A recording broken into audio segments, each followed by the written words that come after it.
Seekor anjing menggonggong pada seorang anak laki-laki di kursi roda. Orang tuanya panik, tetapi alasan dibaliknya sangat memilukan. Matahari sore yang terlambat melemparkan bayangan panjang melintasi taman memorial. Saat Nathan Thompson yang berusia 8 tahun menatap kosong ke tanah dari kursi rodanya, tawa anak-anak yang bermain terdengar jauh, seperti gema dari dunia lain. Dia tidak lagi menjadi bagian dari itu. Jaket birunya yang kebesaran tergantung longgar di tubuhnya yang kurus, pengingat betapa banyak yang telah berubah sejak kecelakaan itu. Tiba-tiba, gonggongan tajam menusuk udara. Seekor Golden Retriever muncul, berlari dengan tujuan melalui dedaunan musim gugur yang berserakan. Orang tua tegang saat anjing itu mendekati Nathan, tetapi ada sesuatu yang berbeda tentang perilakunya. Matanya, hampir seperti manusia, terpaku pada anak laki-laki itu dengan intensitas yang seolah membawa pesan. Kemudian terjadilah, anjing itu menerjang ke depan, menggonggong dengan panik ke sesuatu di belakang Nathan. Beberapa detik kemudian, sebuah truk pengiriman berbelok di tikungan, pengemudinya, yang terganggu oleh panggilan telepon, melaju lurus ke tempat Nathan duduk. Peringatan anjing itu memberi James Thompson waktu yang cukup untuk menarik kursi roda anak tirinya ke belakang, truk itu meleset dari mereka hanya beberapa inci. Dalam kekacauan yang terjadi, hanya Nathan yang memperhatikan sesuatu yang aneh. Sebuah gantungan kulit usang di kerah anjing itu bertuliskan nama, harapan, dan tanggal yang membuat jantungnya berdebar kencang, hari kelahirannya. Sebelum kecelakaan itu, Nathan Thompson adalah tipe anak yang membuat setiap hari di sekolah dasar Riverside terasa seperti perayaan. Medali renangnya berjajar di dinding kamarnya seperti konstelasi bintang emas dan perak, masing-masing menceritakan kisah latihan pagi dan kompetisi akhir pekan. Baru berusia 8 tahun, dia sudah memecahkan 3 rekor negara bagian junior dalam gaya bebas, mendapatkan julukan lumba-lumba kecil dari pelatihnya yang bangga. Sekarang medali-medali itu mengumpulkan debu di balik pintu kamar tidurnya yang tertutup. Udara pagi yang berbau klorin telah digantikan oleh bau steril perlengkapan medis, dan percikan air yang ritmis hanya ada dalam mimpinya. Dunia Nathan telah menyusut menjadi batasan kursi rodanya, konstruksi logam dan kain yang terasa lebih seperti penjara daripada alat bantu mobilitas. Perubahan itu bukan hanya fisik. Kecelakaan yang menghancurkan tulang belakangnya bagian bawah mengambil sesuatu yang lain. Cahaya di matanya, yang dulunya bersinar dengan rasa ingin tahu dan kenakalan, sekarang menyimpan beban yang seharusnya tidak dipikul oleh anak berusia 8 tahun. Guru-gurunya berbisik di lorong-lorong tentang bagaimana dia tidak berbicara lebih dari yang diperlukan sejak kembali ke sekolah 3 bulan lalu. Anak laki-laki yang dulunya energik yang akan mengangkat tangannya untuk setiap pertanyaan sekarang terus menatap mejanya. Jari-jarinya sering menelusuri pola tak terlihat di buku catatannya. Tetapi ada sesuatu tentang Nathan yang tidak diketahui siapapun, bahkan orang tuanya. Larut malam, ketika rumah sunyi dan kantuk menghindarinya, dia mengeluarkan buku sketsa yang disembunyikan di bawah kasurnya. Dengan goresan hati-hati, dia menggambar apa yang tidak bisa dia ungkapkan dengan kata-kata, mimpi berenang yang masih mengunjunginya, wajah teman-teman yang tidak lagi tahu bagaimana berbicara dengannya, dan akhir-akhir ini, seekor Golden Retriever aneh yang tampaknya muncul dimanapun dia pergi. Bakat artistiknya muncul setelah kecelakaan itu, seperti bunga kecil yang tumbuh menembus beton. Halaman-halamannya dipenuhi dengan gambar-gambar yang sangat canggih untuk seseorang seusianya. Pemandangan detail yang ditangkap dengan perspektif yang berasal dari melihat dunia dari ketinggian yang berbeda. Sekarang ada gambar kolam renang tertentu yang berulang yang dilihat melalui pagar rantai, airnya beriak dengan kemungkinan yang baru saja di luar jangkauan. Seni adalah pemberontakan rahasianya terhadap apa yang diharapkan. Semua orang darinya. Konselor sekolah ingin dia terbuka dalam sesi terapi. Terapis fisiknya mendorongnya untuk fokus pada latihan tubuh bagian atas. Ibunya melayang dengan mata khawatir sementara ayah tirinya, James, berusaha terlalu keras untuk bertindak seolah tidak ada yang berubah. Tetapi dalam gambar-gambarnya, Nathan bisa jujur tentang bagaimana perasaannya, terjebak, berbeda, dan semakin tidak terlihat oleh dunia di sekitarnya. Yang membuatnya lebih buruk adalah mendengar percakapan yang tidak dimaksudkan untuk telinganya, kekhawatiran yang dibisikkan tentang tagihan medis, panggilan telepon dari tim renang yang menanyakan apakah dia akan pernah kembali. Pertengkaran antara orang tuanya larut malam tentang apa yang terbaik untuk Nathan. Dia berpura-pura tidak memperhatikan bagaimana mata ibunya sering merah di pagi hari, atau bagaimana senyum James tampak dipaksakan ketika dia membantu Nathan bersiap-siap untuk sekolah. Satu-satunya saat Nathan menunjukkan percikan dari dirinya yang dulu adalah selama kelas seni, meskipun dia berhati-hati untuk membuat gambar-gambarnya terlihat biasa saja. Nyonya Anderson, guru seni, adalah satu-satunya yang telah melihat sekilas bakat sejatinya, memperhatikan bagaimana tangannya bergerak dengan kepercayaan diri yang mengejutkan di atas kertas. Tetapi bahkan dia tidak tahu tentang buku sketsa itu, teman tengah malamnya yang menyimpan seluruh jangkauan suara artistiknya. Hari ini, duduk di kursi rodanya di taman, Nathan telah menambahkan gambar lain ke koleksi rahasianya. Sketsa anak-anak yang bermain di ayunan, kaki mereka menyentuh langit, sementara dia tetap diam. Saat itulah anjing itu muncul dan sesuatu bergeser di dunia keheningan dan bayangan yang dia bangun dengan hati-hati. Untuk pertama kalinya sejak kecelakaan itu, dia merasa dilihat, benar-benar dilihat, oleh mata anjing cerdas yang tampaknya menatap lurus ke jiwanya. Rebecca Thompson berdiri di dekat jendela dapur, tanpa sadar mengaduk kopinya yang sekarang dingin sambil memperhatikan Nathan. Di halaman belakang, putranya duduk di kursi rodanya di bawah pohon maple membuat sketsa sesuatu yang tidak bisa dia lihat dengan jelas. Beban kebenaran yang tak terucapkan membebani pundaknya, rahasia yang semakin berat setiap hari. Tangannya sedikit gemetar saat dia meletakkan cangkir itu, mengingat tumpukan surat yang belum dibuka yang tersembunyi di lemari kamar tidurnya, masing-masing bertuliskan alamat pengirim. Dia telah berusaha keras untuk melupakan James, suaminya selama 6 tahun, bergerak diam-diam di sekitar dapur menyiapkan obat-obatan Nathan. Dedikasinya kepada seorang anak, yang bukan anak kandungnya, berbicara banyak tentang karakternya. Tetapi akhir-akhir ini ketegangan terlihat di garis-garis yang semakin dalam di sekitar matanya. Seorang arsitek brilian, dia baru-baru ini menolak posisi bergengsi di perusahaan top Chicago, pekerjaan impian yang telah dia kejar selama bertahun-tahun, karena pindah akan mengganggu perawatan medis dan jadwal rehabilitasi Nathan.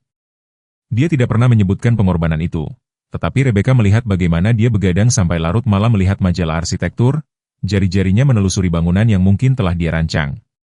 Pernikahan mereka, yang dulunya membuat iri teman-teman karena kekuatannya, sekarang terasa seperti rumah yang dibangun di atas pasir hisap. Keheningan di antara mereka semakin panjang, dipenuhi dengan kata-kata yang mereka takut untuk ucapkan. Kesabaran James tampak tak terbatas ketika menyangkut Nathan. Tetapi Rebecca menangkap kilatan rasa sakit di matanya setiap kali Nathan menjauh dari sentuhannya atau menolak upaya percakapannya. Bayangan ayah kandung Nathan, David, membayangi semakin besar setiap hari, meskipun tidak satupun dari mereka yang berani berbicara. Namanya, bisikan tetangga, tidak membantu. Rebecca mendengar percakapan yang berhenti ketika dia mendekat di toko bahan makanan, melihat tatapan kasihan dari ibu-ibu lain saat menjemput sekolah. Beberapa mempertanyakan mengapa James tetap merawat anak laki-laki yang rusak dari pria lain.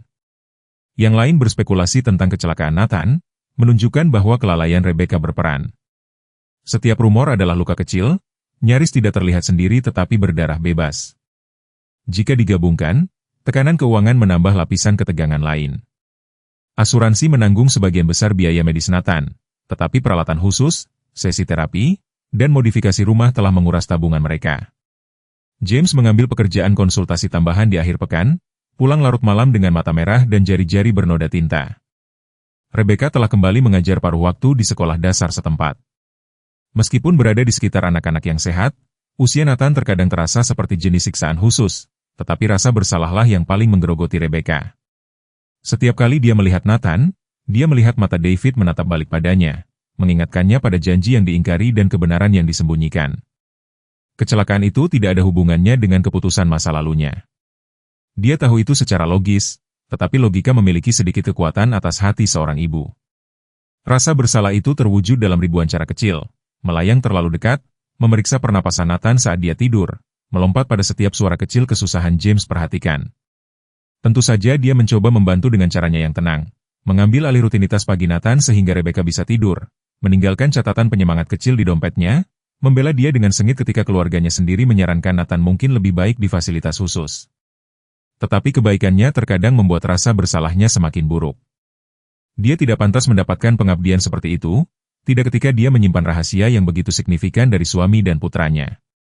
Kemunculan Golden Retriever di taman telah mengguncang sesuatu yang lepas di fasad yang mereka pertahankan dengan hati-hati. Untuk pertama kalinya sejak kecelakaan itu, Nathan menunjukkan minat pada sesuatu di luar dirinya sendiri. Tetapi bagi Rebecca, kehadiran anjing itu membangkitkan kenangan dan ketakutan lama. Ada sesuatu tentang matanya yang terlalu mengingatkannya pada masa lalu yang telah dia coba kubur dengan keras. Harapan muncul dalam hidup mereka seperti sinar matahari yang menembus awan badai, bulu keemasannya berkilauan bahkan di hari-hari yang paling abu-abu. Tidak seperti anjing liar pada umumnya, dia membawa dirinya dengan rasa tujuan yang membuat orang berhenti dan menatap. Kerahnya usang tetapi dibuat dengan baik. Tag itu bertuliskan bukan hanya namanya tetapi tanggal yang akan terbukti signifikan. 15 Juli, 15 tahun yang lalu, tepatnya hari Nathan lahir. Perilaku anjing itu menentang penjelasan normal. Dia muncul pada saat-saat yang tepat sepanjang hari Nathan, menunggu di luar sekolahnya, muncul di sesi terapi fisiknya, dan menjaga jarak yang waspada selama janji temu dokternya. Ketika ditanya, tidak ada seorang pun di lingkungan itu yang mengklaim kepemilikan. Namun harapan selalu tampak terawat dan sehat. Dokter hewan setempat tidak memiliki catatan Golden Retriever yang cocok dengan deskripsinya dan nomor microchip pada tagnya tidak mengarah kemanapun. Yang membuat harapan benar-benar luar biasa adalah interaksinya dengan Nathan. Sementara dia menjaga jarak yang ramah dari anak-anak lain dengan Nathan, dia menunjukkan pemahaman yang hampir seperti manusia tentang kebutuhannya. Dia tahu persis kapan harus mendekat, biasanya saat semangatnya tampak paling rendah, dan kapan harus memberinya ruang. Selama latihan kursi rodanya, dia berjalan dengan sempurna di sampingnya, menyesuaikan kecepatannya dan berhenti setiap kali dia membutuhkan istirahat. Jika dia menunjukkan tanda-tanda frustrasi, dia akan dengan lembut meletakkan kepalanya di pangkuannya, mata coklatnya yang hangat menawarkan kenyamanan diam-diam. Kepala sekolah. Awalnya keberatan dengan kehadiran harapan di halaman sekolah, tetapi setelah menyaksikan bagaimana kehadiran anjing itu membantu Nathan berinteraksi lebih banyak dengan teman-teman sekelasnya, dia dengan enggan membuat pengecualian. Harapan akan menunggu dengan sabar di dekat taman bermain. Matanya yang waspada melacak gerakan Nathan ketika anak-anak lain mendekatinya. Itu menciptakan kesempatan alami bagi Nathan untuk terlibat dalam percakapan, perlahan-lahan menghancurkan hambatan sosial yang telah dibangun oleh kecelakaannya. Lebih misterius adalah barang-barang yang tampaknya ditemukan harapan dan menarik perhatian Nathan. Foto lama di sini, bola bisbol usang di sana. Setiap objek entah bagaimana terhubung dengan masa lalunya atau minatnya saat ini. Yang paling menarik adalah amplop compang-camping yang dia gali di taman berisi medali renang dari kompetisi 15 tahun yang lalu. Rebecca telah menjadi pucat saat melihatnya, dengan cepat menyimpannya sebelum Nathan dapat mengajukan pertanyaan. Tetapi ada sesuatu tentang mata harapan yang meresahkan beberapa orang, terutama Rebecca. Anjing itu tampaknya memperhatikannya dengan tatapan tahu, terutama ketika dia sendirian dengan Nathan. James memperhatikan bagaimana harapan akan memposisikan dirinya di antara ibu dan anak selama saat-saat ketegangan, seolah-olah menengahi hubungan rapuh mereka. Selama serangan kecemasan sesekali Rebecca, harapan akan muncul di depan pintu mereka, menggonggong dengan mendesak sampai seseorang membiarkannya masuk, untuk menghibur ibu dan anak. Aspek yang paling menarik dari kehadiran harapan adalah pengaruhnya terhadap pemulihan Nathan. Terapis fisik mencatat peningkatan motivasi selama sesi ketika dia hadir. Guru seninya melaporkan gambar yang lebih detail dan emosional, sering menampilkan sosok emas di latar belakang. Bahkan mimpi buruknya tampak lebih jarang pada malam-malam ketika harapan berhasil menyelinap ke halaman belakang tidur di bawah jendelanya. Seiring berjalannya minggu, penampilan harapan menjadi lebih bertujuan, seolah-olah dia secara bertahap menuntun keluarga menuju sesuatu. Dia akan menggonggong di pintu-pintu tertentu, menggaruk-garuk papan lantai tertentu, atau duduk dengan keras kepala di lokasi tertentu sampai seseorang memperhatikan. Setiap insiden tampak acak pada awalnya, tetapi sebuah pola muncul, yang menunjuk ke arah kebenaran yang terkubur di masa lalu keluarga. Sekolah dasar Riverside selalu membanggakan diri sebagai sekolah inklusif, tetapi kembalinya Nathan setelah kecelakaan itu mengungkap kekosongan klaim itu. Lorong-lorong yang dulunya akrab sekarang terasa seperti jalur rintangan, bukan hanya karena kursi rodanya, tetapi karena tangga, bisikan, dan keheningan canggung yang mengikutinya seperti bayangan. Kelas 4 Nyonya Harrison menjadi pusat perjuangan hariannya. Guru veteran itu, yang dikenal karena metode pengajarannya yang kaku, tidak berusaha menyembunyikan kejengkelannya karena harus mengakomodasi seorang siswa di kursi roda. Saya telah mengajar selama 27 tahun, dia akan mengumumkan dengan keras, dan saya belum pernah harus mengatur ulang seluruh kelas saya sebelumnya dia memindahkan meja Nathan ke sudut belakang, mengklaim itu untuk menghindari mengganggu siswa lain ketika dia perlu pergi untuk terapi fisik. Perundungan dimulai secara halus. Buku-buku menghilang secara misterius dari mejanya. Kursi rodanya akan terhalang oleh ransel yang ditempatkan secara strategis. Tyler Matthews, yang dulunya sahabatnya dan rekan setim renang, sekarang memimpin ejekan yang dibisikkan. Kursi roda menjadi julukan baru Nathan, menggantikan lumba-lumba kecil yang pernah membuatnya bangga. Saat makan siang, dia duduk sendirian di meja yang dimodifikasi menyaksikan mantan teman-temannya tertawa dan bercanda di tempat biasa mereka. Insiden terburuk terjadi selama presentasi proyek kelompok. Nathan telah menghabiskan waktu berjam-jam mempersiapkan bagiannya, membuat gambar detail untuk menemani laporan tim tentang ekosistem laut. Saat dia mendorong kursi roda ke depan kelas, kaki seseorang yang terentang mengenai rodanya. Kecelakaan yang dihasilkan membuat kertas-kertasnya terbang melintasi lantai sementara siswa-siswa terkikik. Tanggapan Nyonya Harrison menusuk lebih dalam daripada kejatuhan. Sungguh, Nathan, dia menghela nafas, tidak bergerak untuk membantunya mengumpulkan pekerjaannya yang berserakan. Jika Anda tidak dapat mengatur gerakan dasar di kelas, mungkin Anda harus mempertimbangkan sekolah rumah. Dia menoleh ke kelas. Inilah mengapa kita perlu menjaga jarak yang tepat di lorong-lorong. Beberapa siswa membutuhkan pertimbangan tambahan. Sore itu selama konferensi orang tua guru, perasaan sebenarnya Nyonya Harrison muncul. Saya khawatir tentang kemampuan Nathan untuk mengikuti. Dia memberitahu Rebecca dan James, suaranya meneteskan simpati palsu. Ketidakhadirannya yang sering untuk janji medis mengganggu ritme kelas dan, terus terang, kehadirannya memengaruhi pengalaman belajar siswa lain. Mereka terganggu tidak nyaman. Beberapa orang tua telah menyatakan kekhawatiran. James mencengkeram sandaran tangan kursinya, buku-buku jarinya memutih. Nathan mempertahankan rata-rata B. Terlepas dari segalanya, dia menyelesaikan semua tugasnya. Apa sebenarnya masalahnya? Senyum Nyonya Harrison menegang. Tuan Thompson, ada perbedaan antara memenuhi persyaratan minimum dan benar-benar berkembang. Kondisi Nathan membutuhkan akomodasi yang berlebihan. Waktu yang saya habiskan untuk memodifikasi pelajaran untuknya mengambil dari sisa kelas. Mungkin sekolah khusus akan lebih baik melayani kebutuhannya. Rebecca membungkuk ke depan, suaranya bergetar karena amarah yang terkendali. Apakah Anda menyarankan kami mengeluarkan putra kami karena ketidakmampuan dia merepotkan Anda? Ketegangan itu dipecah oleh gonggongan yang akrab. Harapan entah bagaimana telah menyelinap ke dalam gedung sekolah dan sekarang berdiri di ambang pintu ruang konferensi. Matanya yang cerdas tertuju pada Nyonya Harrison.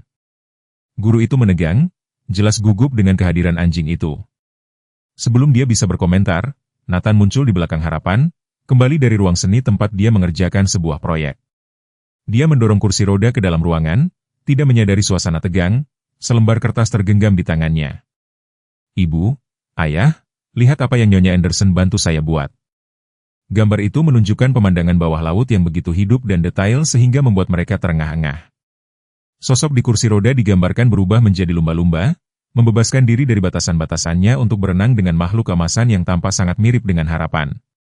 Dengusan meremehkan Nyonya Harrison dipotong pendek ketika kepala sekolah, Dr. Charter, muncul di ambang pintu. Ah, saya senang Anda semua ada di sini. Saya telah meninjau laporan kemajuan Nathan dari semua gurunya. Nyonya Anderson baru saja menunjukkan kepada saya proyek seni terbarunya. Saya percaya kita perlu membahas beberapa perubahan untuk memastikan bakat Nathan dipelihara dengan baik di semua kelasnya. Ketegangan di rumah Thompson mencapai titik puncaknya pada suatu malam badai. Rebecca sedang melipat cucian ketika dia menemukan foto lama yang terselip di saku jaket Nathan, yang telah digali oleh Harapan di taman. Tangannya mulai bergetar dan sesak yang akrab mencengkeram dadanya. Serangan panik itu terjadi tanpa peringatan, membuatnya tergeletak di lantai di tengah pakaian bersih yang berserakan. Begitulah cara James menemukannya, terengah-engah di antara isak tangis. Itu terjadi lagi, dia berhasil berbisik, mencengkeram foto itu. Masa lalu, David, aku tidak bisa terus berpura-pura. James berlutut di sampingnya, kelelahannya sendiri terlihat jelas di lingkaran hitam di bawah matanya dan bahunya yang merosot. Dia baru saja kembali dari pekerjaan konsultasi larut malam lainnya, yang ketiga minggu itu, berusaha untuk mengimbangi tagihan medis yang meningkat. Kita perlu memberitahunya, kata James pelan, membantu Rebecca ke sofa. Nathan pantas tahu tentang David. Suaranya tidak mengandung penghakiman, tetapi Rebecca tersentak seolah dipukul. Dia sudah kehilangan begitu banyak. Aku tidak bisa. Aku tidak bisa menghilangkan citra yang dia miliki tentang ayahnya juga. Argumen yang terjadi kemudian dilakukan dengan bisikan keras, mengingat Nathan yang tidur di lantai atas.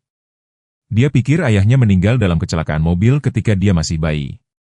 Rebecca mendesis, bagaimana aku memberitahunya bahwa David memilih untuk pergi, bahwa dia tidak dapat menangani tanggung jawab menjadi seorang ayah, bahwa setiap surat yang dia kirim sesudahnya hanyalah alasan?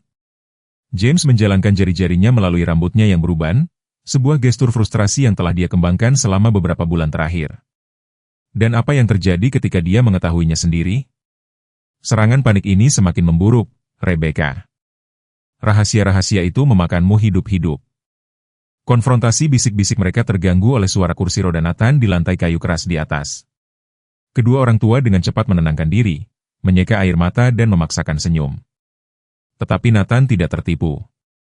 dia tidak pernah. Ketegangan antara orang tuanya telah menjadi beban lain di pundaknya yang muda. Pagi berikutnya membawa tantangan baru. Ibu James menelepon, suaranya tajam dengan ketidaksetujuan. Saya melihat Nathan di sekolah kemarin. Dia berkata dia terlihat mengerikan. Sekolah umum itu tidak dilengkapi untuk kebutuhannya.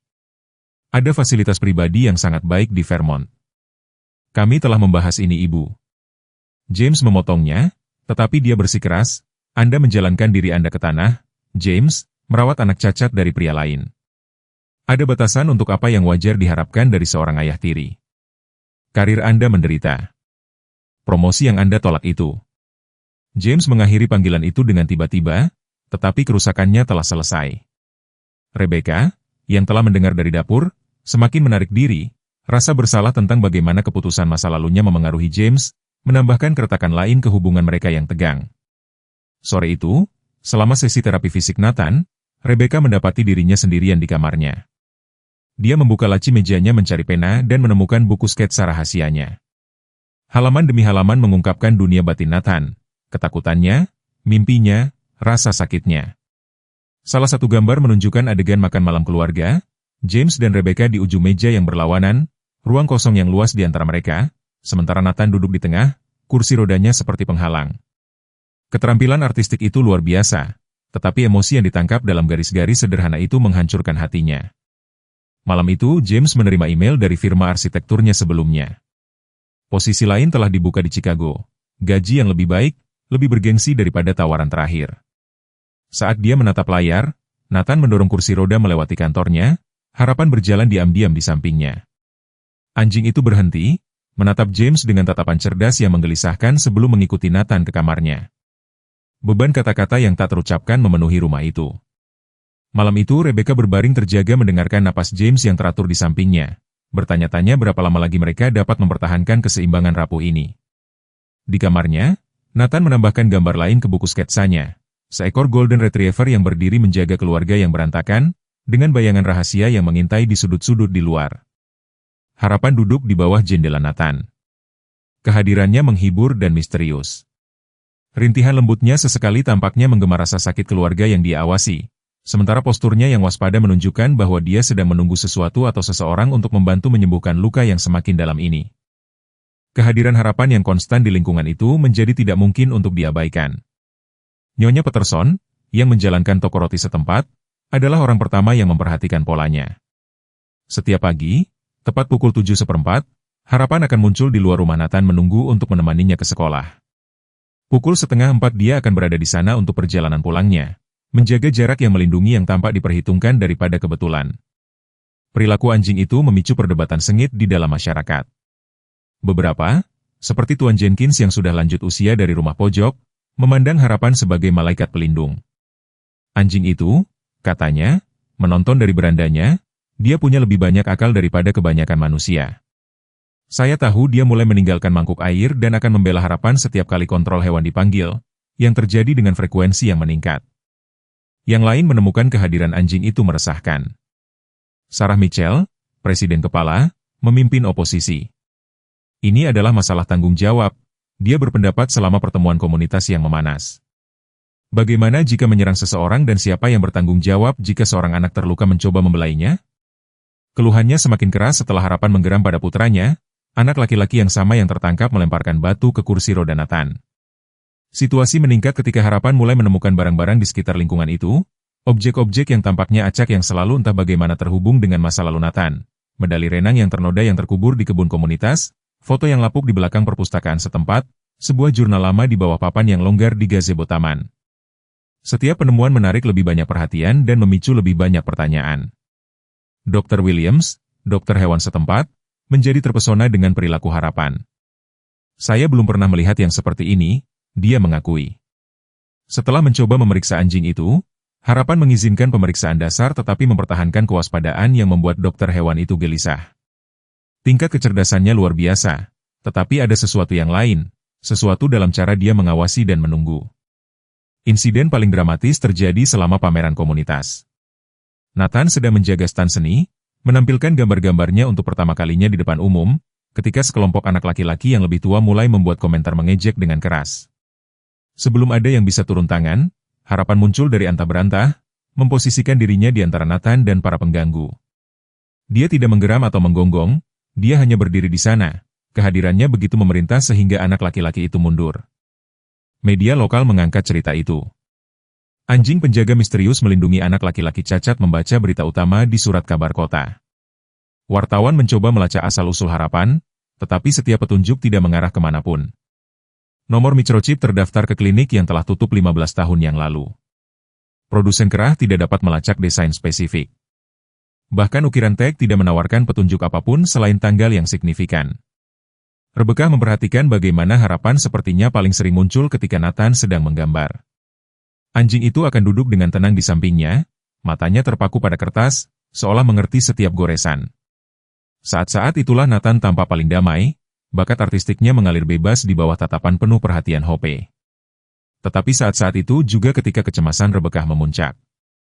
Ada sesuatu tentang cara Hope memandangnya selama sesi-sesi ini yang terasa menuduh. Anak-anak di lingkungan itu adalah yang pertama menerima kehadiran Hope sepenuhnya. Mereka mulai meninggalkan hadiah-hadiah kecil, camilan, mainan, bahkan kolase buatan tangan. Lebih penting lagi, mereka mulai mengajak Nathan bermain, menggunakan Hope sebagai jembatan untuk mengatasi kecanggungan awal mereka di sekitar kursi roda. Tak lama kemudian, tidak aneh melihat sekelompok anak bermain versi modifikasi dari permainan mereka sehingga Nathan bisa berpartisipasi dengan Hope berlari-lari kecil di samping mereka. Tetapi aspek yang paling membingungkan adalah perilaku Hope selama sesi terapi Nathan. Dia sering mencakar peralatan olahraga tertentu atau mendorong Nathan menuju gerakan-gerakan tertentu, hampir seperti anjing terapi terlatih. Namun, tidak ada pusat pelatihan lokal yang mengakuinya dan tekniknya tidak sesuai dengan protokol anjing terapi standar manapun. Saat musim gugur semakin dalam, tindakan Hope menjadi lebih disengaja. Dia mulai membawa Nathan ke lokasi-lokasi tertentu di sekitar kota. Setiap tempat tampaknya acak tetapi membangkitkan pengakuan yang jelas di mata Rebecca. Rumah perahu tua di tepi danau, gazebo tempat band-band lokal bermain di malam musim panas, bangku di luar pusat komunitas. Setiap kunjungan akan membuat Rebecca semakin gelisah, sementara Nathan tumbuh semakin ingin tahu tentang makna dari tempat-tempat ini. Kehadiran anjing itu telah menjadi kekuatan yang memecah belah di komunitas. Tetapi bagi keluarga Thompson, dia mewakili sesuatu yang lebih kompleks. Hubungan antara masa lalu dan masa kini, kebenaran dan rahasia, penyembuhan dan luka. Saat Hope membawa mereka lebih dalam ke dalam misteri ini, garis antara kebetulan dan takdir mulai kabur, membuat semua orang bertanya-tanya kebenaran apa yang akhirnya akan terungkap. Sesi terapi seni adalah tempat terobosan nyata pertama terjadi. Nathan duduk di kursi rodanya, dikelilingi oleh kanvas kosong, di ruang seni pusat komunitas ketika Nyonya Anderson memperhatikan sesuatu yang aneh tentang gambar terbarunya. Tersembunyi di latar belakang pemandangan bawah lautnya adalah sosok yang familiar, seorang pria berdiri di pantai, fitur-fiturnya sangat menyerupai foto yang ditemukan Hope beberapa minggu lalu. Ceritakan tentang orang ini, Nyonya Anderson dengan lembut mendorong, mencatat bagaimana tangan Nathan sedikit gemetar saat dia menambahkan lebih banyak detail ke wajah sosok itu. Bocah itu tetap diam untuk waktu yang lama. Jari-jarinya menelusuri garis yang telah dia gambar. Aku terus melihatnya dalam mimpiku. Nathan akhirnya berbisik, suaranya hampir tidak terdengar. Kadang-kadang dia berenang bersamaku. Sebelum kecelakaan itu, tetapi aku tidak tahu siapa dia. Matanya dipenuhi air mata yang dia tolak untuk meneteskannya. Ibu menjadi aneh setiap kali aku menggambarnya. Dia pikir aku tidak memperhatikan, tetapi aku memperhatikan. Wahyu itu memicu reaksi berantai penemuan. Selama sesi terapi fisik Nathan berikutnya, Dr. Charter menemukan catatan medis lama yang salah arsip. Kontak darurat yang terdaftar bukanlah James tetapi seorang David Mitchell. Tanggal pada formulir cocok dengan ukiran di kerah Hope. Sementara itu, James sedang memperjuangkan pertempurannya sendiri di tempat kerja. Rekan-rekan di firma arsitekturnya mengadakan pertemuan darurat. Dengar Thompson, kata bosnya, dengan gelisah menggeser posisi di kursi kulitnya. Dedikasimu kepada keluargamu patut dikagumi, tetapi keadaan darurat yang terus-menerus ini, pertemuan yang terlewat, kami membutuhkan seseorang yang dapat fokus sepenuhnya pada proyek Anderson. James berdiri di dekat jendela mengawasi Nathan dan Hope di tempat parkir di bawah. Anjing itu membantu Nathan melatih belokan kursi rodanya, menawarkan dukungan ketika dia berjuang. Saya fokus, jawab James dengan tenang. Saya fokus untuk menjadi ayah yang dibutuhkan anak itu, bahkan jika beberapa orang berpikir saya hanya pengganti. Komentar itu mengejutkan bosnya. Apa maksudmu pengganti? James menoleh, wajahnya terukir dengan rasa sakit yang biasanya dia sembunyikan. Kau tahu, Nathan bukan putra kandungku. Semua orang tahu. Mereka cukup berbisik tentang itu. Tetapi apa yang tidak mereka ketahui adalah bahwa saya ada di sana pada hari dia dilahirkan. Ayah kandungnya tidak ada di sana. Saya ada di sana untuk langkah pertamanya, pertemuan renang pertamanya, dan saya di sini sekarang melalui semua ini. Biologi tidak membuat seorang ayah cinta, bukan? Pengakuan itu membuka pintu yang telah terkunci selama bertahun-tahun. Malam itu James menemukan Nathan di kamarnya berjuang dengan sebuah gambar, tanpa berbicara. Berbicara, dia menarik kursi dan menunggu. Hope, yang entah bagaimana menyelinap ke dalam rumah lagi, berbaring di antara mereka. Kehadirannya menciptakan jembatan kenyamanan. Ayah, Nathan memulai. Kemudian mengoreksi dirinya sendiri. James, apakah kau mengenalnya, ayah kandungku? Pertanyaan itu menggantung di udara seperti asap. James menarik napas dalam-dalam, merasakan mata Hope tertuju padanya. Aku mengenalnya, kami pernah berteman, dulu sekali, sebelum semuanya berubah. Pensil Nathan berhenti bergerak. Apa yang terjadi? Kehidupan terjadi, pilihan dibuat, tapi, Nathan, sesuatu yang perlu kau pahami, ketidakhadiran ayahmu tidak pernah tentangmu. Beberapa orang tidak siap untuk tanggung jawab cinta. Tangan bocah itu gemetar saat dia melanjutkan menggambar. Tapi kau siap. James meraih dengan lembut, meremas bahu Nathan. Sejak aku bertemu ibumu, sejak pertama kali aku menggendongmu, aku tahu kau adalah putraku. Tidak ada tes DNA atau dokumen hukum yang bisa membuatnya lebih benar. Hope berdiri tiba-tiba, bergerak ke meja Nathan di mana dia mencakar laci. Di dalamnya ada setumpuk gambar, semuanya menampilkan pria misterius yang sama, semuanya bertanggal setelah kecelakaan itu. James segera mengenali wajah itu, meskipun dia tidak mengatakan apa-apa. Itu adalah David, persis seperti penampilannya 15 tahun lalu. Hari dia pergi. Rebecca menemukan kotak surat-surat saat membersihkan loteng, terselip di belakang dekorasi Natal lama. Dia tidak melihatnya selama bertahun-tahun, 15 surat tulisan tangan dari David. Setiap surat kembali karena ditolak yang dikirim kepadanya dalam tulisan tangan tajam ibunya. Tangannya gemetar saat dia membuka yang pertama, bertanggal hanya beberapa minggu setelah dia pergi. Rebecca terkasih, dimulai. Bagian tersulit bukanlah kepergian, tetapi mengetahui apa yang kutinggalkan. Putra kita pantas mendapatkan yang lebih baik daripada seorang ayah yang hancur di dalam. James akan memberinya segalanya. Aku tidak bisa. Suara kursi roda Nathan di lantai kayu di bawah membawanya kembali ke kenyataan. Dia dengan cepat menyeka air matanya, tetapi tidak sebelum Hope muncul di ambang pintu loteng, matanya yang cerdas tertuju pada surat-surat yang berserakan. Kehadiran anjing itu tampaknya menuntut kejujuran, dengan cara yang tidak bisa lagi diabaikan oleh Rebecca. Di lantai bawah, dinamika antara James dan Nathan telah bergeser sejak percakapan mereka. Perubahan kecil menjadi terlihat. Nathan mulai memanggilnya ayah lagi. James menghabiskan malam membantu proyek seni alih-alih bekerja lembur. Tetapi perubahan positif ini hanya menyoroti jarak yang semakin besar antara Rebecca dan putranya. Ketegangan memuncak selama sesi terapi fisik mingguan Nathan. Dr. Morris menyarankan berenang sebagai bagian dari rehabilitasinya, saran yang membuat Rebecca hampir panik. Tidak, sama sekali tidak. Dia bersikeras, suaranya tajam karena ketakutan. Itu terlalu berbahaya, dia belum siap. Ibu, Nathan menyela, suaranya lebih kuat dari yang terjadi dalam beberapa bulan. Aku ingin mencoba. Ayah sudah mengatakan dia akan berada di sana bersamaku. Kata ayah memukul Rebecca seperti pukulan fisik. James melangkah maju, meletakkan tangan yang menenangkan di bahunya. Kita tidak bisa melindunginya dari segalanya, Rebecca. Terkadang cinta berarti melepaskan, seperti David. Melepaskan. Kata-kata itu keluar sebelum dia bisa menghentikannya. Ruang terapi menjadi sunyi, nama itu tergantung di udara seperti awan badai. Tangan Nathan mencengkeram erat lengan kursi rodanya, buku-buku jarinya memutih.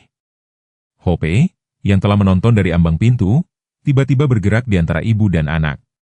Kehadiran anjing itu tampaknya meredakan ketegangan, tetapi kerusakan telah terjadi. Malam itu, saat makan malam, Nathan akhirnya mengajukan pertanyaan yang telah dibangun selama berminggu-minggu. Siapa David Mitchell dan mengapa namanya ada di formulir medis lamaku? Rebekah menjatuhkan garpunya, gemerincing memekakan telinga dalam keheningan yang tiba-tiba. James melihat di antara mereka, terpecah antara kebenaran dan perlindungan.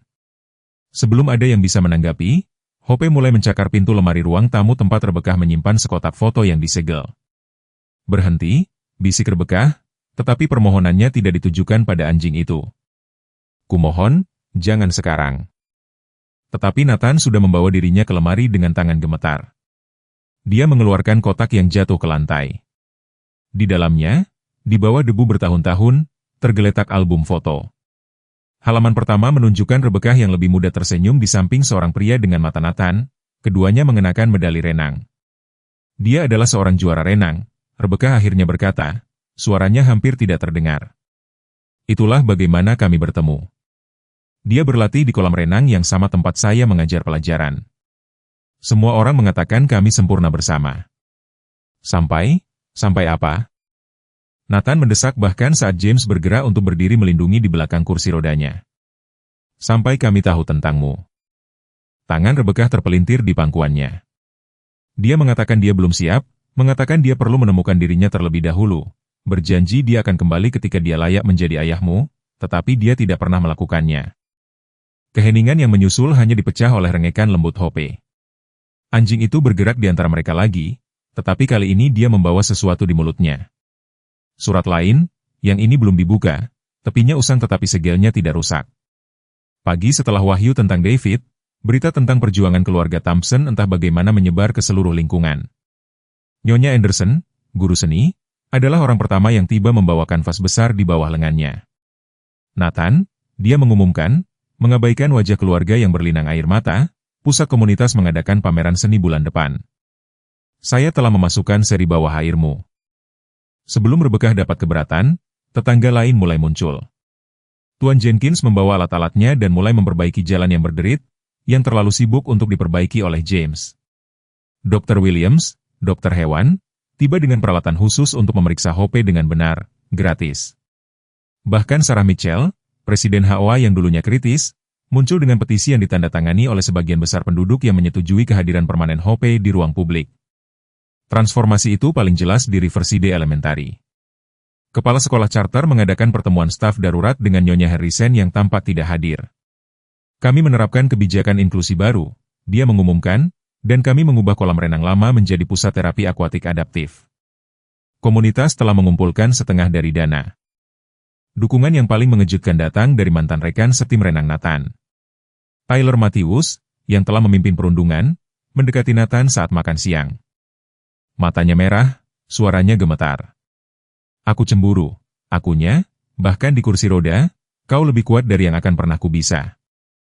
Aku merindukan temanku." Hope menyaksikan perkembangan ini dengan tatapan cerdasnya yang biasa, kadang-kadang membawa Nathan ke orang-orang yang perlu berbicara atau menjauhkannya dari mereka yang niatnya tidak tulus.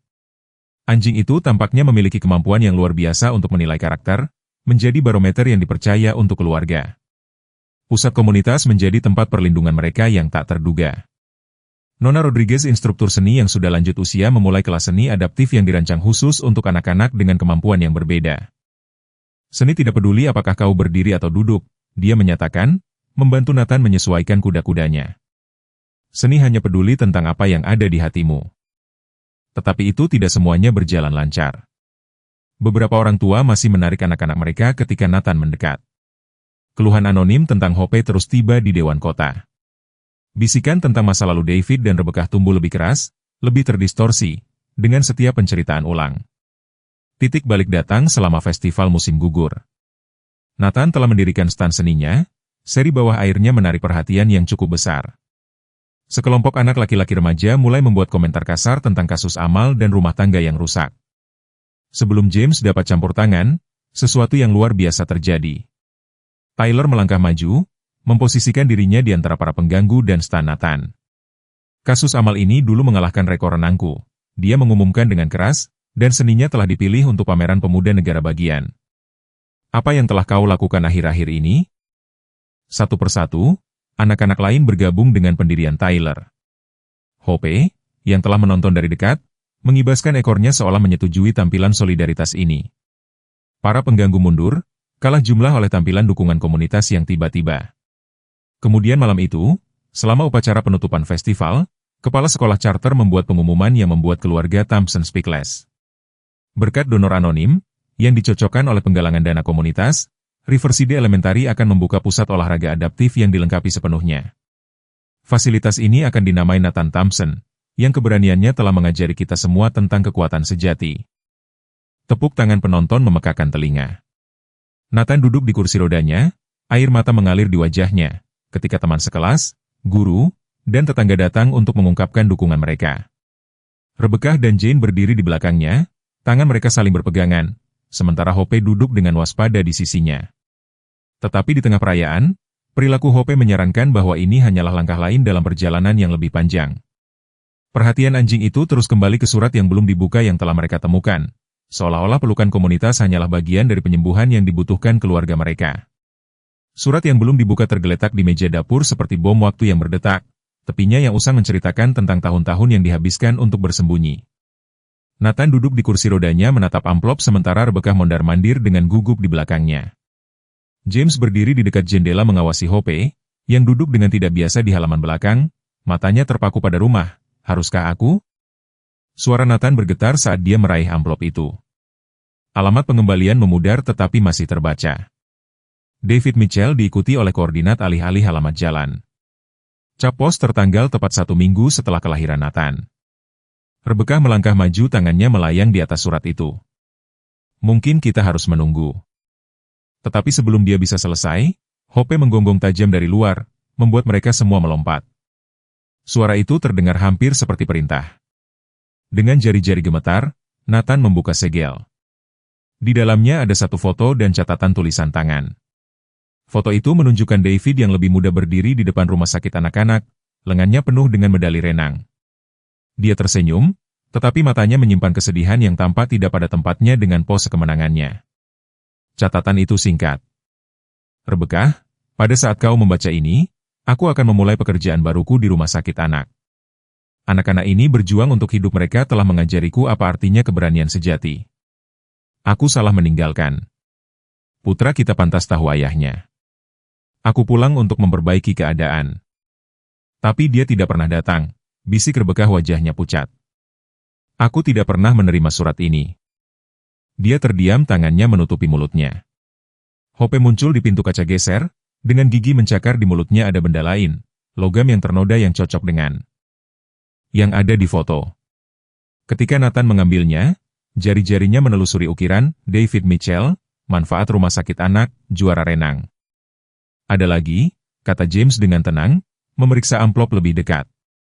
Tersembunyi di lapisan itu ada selembar kertas yang dilipat dengan alamat yang dicoret dengan tergesa-gesa di atasnya. Ini adalah rumah sakit anak lama di Pine Street. Itu dihancurkan bertahun-tahun yang lalu. Perilaku Hope menjadi lebih gelisah. Dia berlari di antara pintu geser dan kursi roda Nathan, dengan jelas ingin mereka mengikuti. Terlepas dari protes Rebecca, James membantu Nathan ke dalam van mereka dan mereka mengikuti anjing itu melalui jalan-jalan yang semakin gelap. Situs rumah sakit lama sekarang menjadi tanah kosong, dikelilingi oleh pagar rantai dan ditumbuhi gulma. Tetapi Hope membawa mereka ke tempat tertentu di dekat apa yang akan menjadi pintu masuk utama. Mereka sebagian terkubur di bawah bertahun-tahun puing-puing, mereka menemukan kotak logam kecil. Di dalamnya ada koleksi surat, lusinan dari mereka, semuanya ditulis oleh David kepada Nathan, masing-masing bertanggal, masing-masing menceritakan kisah-kisah anak-anak yang bekerja dengannya, pelajaran yang mereka ajarkan kepadanya tentang keberanian dan ketekunan. Surat terakhir berbeda. Itu disegel dalam amplop terpisah dengan, untuk Nathan, ketika waktunya tepat, tertulis di seberang bagian depan. Tangan Nathan gemetar begitu parah sehingga James harus membantunya membukanya. Saat mereka membaca bersama, Rebecca tersentak, lututnya menekuk. James menangkapnya sebelum dia jatuh. Putraku. Surat itu dimulai, jika kau membaca ini, maka Hope akhirnya menemukanmu. Ya, aku tahu tentang Hope. Dia hanyalah seekor anak anjing ketika aku menyelamatkannya dari halaman rumah sakit. Sesuatu di matanya mengingatkanku pada tekad yang kulihat pada pasien-pasien mudaku. Aku melatihnya dengan satu tujuan, untuk menemukanmu ketika kau membutuhkannya. Surat itu berlanjut, tetapi Nathan tidak bisa membaca lagi melalui air matanya. Hope menekan kursi rodanya, Kehadirannya yang hangat menawarkan kenyamanan saat dunianya bergeser pada porosnya.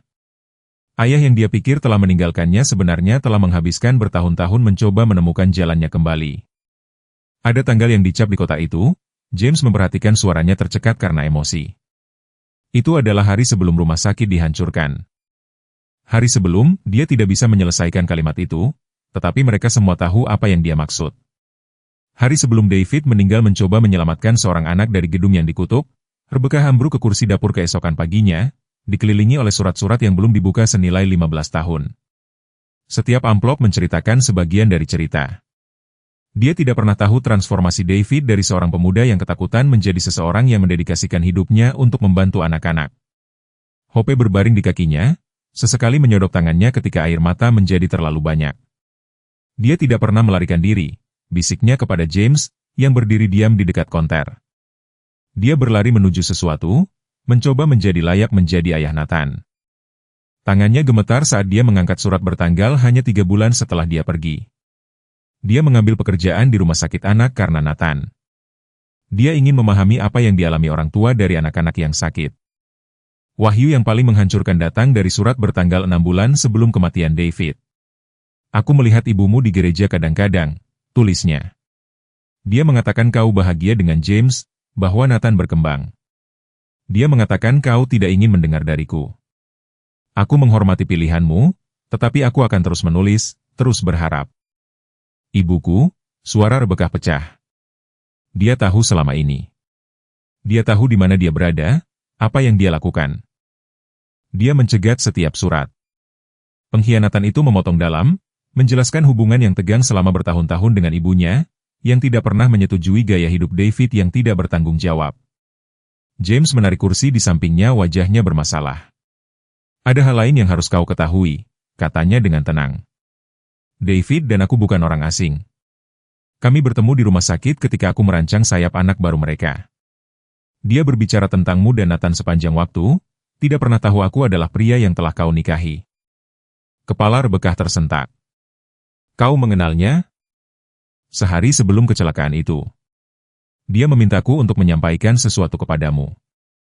Aku tidak pernah mendapat kesempatan. James meraih ke dalam tas kerjanya dan mengeluarkan amplop yang usang. Aku telah membawa ini selama bertahun-tahun, tidak pernah menemukan saat yang tepat. Di dalamnya ada satu foto, David dengan sekelompok anak-anak di kursi roda, semuanya mengenakan medali renang.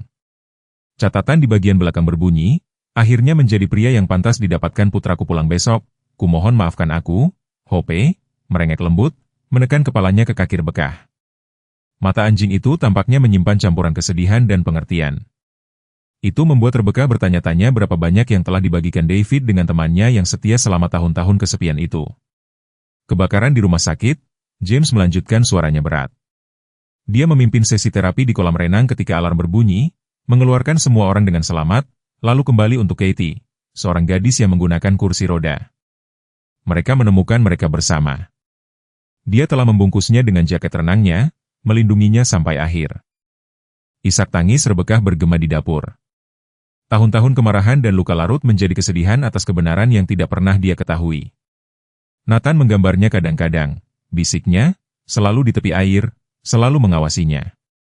Bagaimana dia tahu? Bagaimana mungkin dia mengingat? Hope berdiri tiba-tiba, bergerak ke laci tempat mereka menyimpan buku sketsa Nathan. Menggunakan giginya, dia dengan hati-hati menariknya terbuka, mengungkapkan gambar-gambar yang membuat Rebecca terengah-engah. Halaman demi halaman menunjukkan David dalam berbagai adegan mengajari anak-anak berenang, duduk di samping tempat tidur rumah sakit, berdiri melindungi anak anjing Golden Retriever. Ini bukan ingatan, James menyadari mempelajari gambar-gambar itu, ini cerita yang diceritakan David kepada Hope, dan dia entah bagaimana telah membagikannya dengan Nathan melalui hubungan mereka. Sebuah suara dari ambang pintu membuat mereka berbalik. Nathan duduk di kursi rodanya mencengkeram surat terakhir yang mereka temukan di lokasi rumah sakit. Dia tidak lari dari kita, kata bocah itu suaranya kuat, terlepas dari air mata di pipinya. Dia berlari menuju siapa dia perlu menjadi. Sama seperti aku tidak lari dari kecelakaanku, aku bergerak menuju siapa aku perlu menjadi. Perilaku Hope berubah halus setelah penemuan surat-surat David. Dia mulai membawa Nathan ke tempat-tempat tertentu di sekitar kota, setiap lokasi memegang sepotong kisah ayahnya.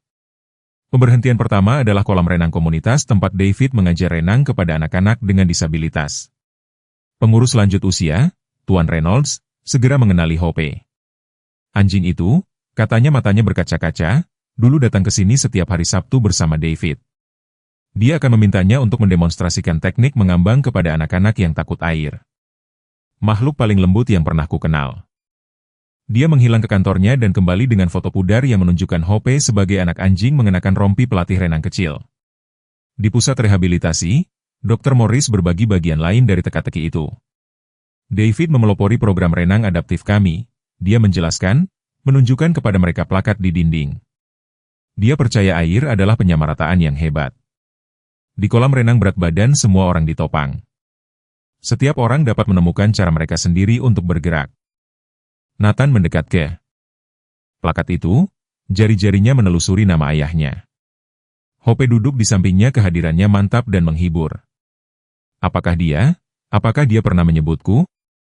Pertanyaan itu keluar hampir tidak terdengar. Dr. Morris tersenyum lembut.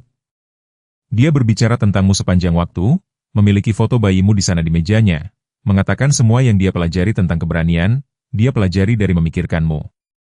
Wahyu yang paling kuat datang di taman peringatan rumah sakit anak. Hope membawa mereka ke air mancur kecil yang menampilkan patung perunggu seorang perenang membantu seorang anak ke dalam air. Plakat berbunyi, untuk mengenang David Mitchell dan Katie Green. Keberanian mereka mengajari kita bahwa pahlawan datang dalam segala bentuk. Orang tua Katie sedang merawat taman. Ketika mereka tiba, Nyonya Green menangis melihat Hope, anjing David. Dia ada di sana hari itu, bisiknya. Tidak akan meninggalkan gedung sampai mereka membawa mereka keluar, tinggal di sisi Katie sepanjang pemulihannya. Tuan Green berlutut di samping kursi roda Nathan. Ayahmu menyelamatkan putri kami, Katie, sekarang di perguruan tinggi, belajar untuk menjadi terapis fisik. Dia mengatakan dia ingin membantu anak-anak seperti yang dilakukan David membantunya. Hope bergerak di antara mereka, dengan lembut menyentuh setiap orang dengan hidungnya, seolah menghubungkan semua bagian dari warisan David. Dia kemudian mengambil sesuatu dari balik air mancur, wadah tahan air yang telah disembunyikan dengan hati-hati. Di dalamnya ada jurnal. Halaman-halamannya dipenuhi dengan pengamatan David tentang setiap anak yang bekerja dengannya, ketakutan mereka, kemenangan kecil mereka yang terasa seperti gunung yang ditaklukkan. Entry terakhir bertanggal hari kebakaran. Hari ini Nathan berusia 8 tahun, di suatu tempat di luar sana. Putraku tumbuh dewasa tanpaku. Tetapi setiap anak yang kubantu menemukan kekuatan mereka di air adalah pelajaran yang kuharapkan untuk suatu hari nanti dibagikan dengannya. Hope tahu apa yang harus dilakukan ketika waktunya tiba. Dia akan mengenali momen itu, sama seperti dia mengenali semangat seorang pejuang di setiap anak yang kuajar. Rebecca memperhatikan saat Nathan membaca jurnal itu, air mata mengalir di wajahnya. James berdiri di belakang mereka, satu tangan di bahu Nathan, yang lain memegang tangan Rebecca. Hope duduk waspada, misinya akhirnya menjadi jelas bagi semua orang. Dia tidak hanya membawa kita ke kebenaran, kata Nathan dengan lembut, menatap Hope dengan pemahaman baru. Dia mengajariku apa yang akan diajarkan ayahku kepadaku, bahwa menjadi berbeda tidak berarti menjadi kurang. Bahwa keberanian bukanlah tentang tidak takut, itu tentang bergerak maju tetap.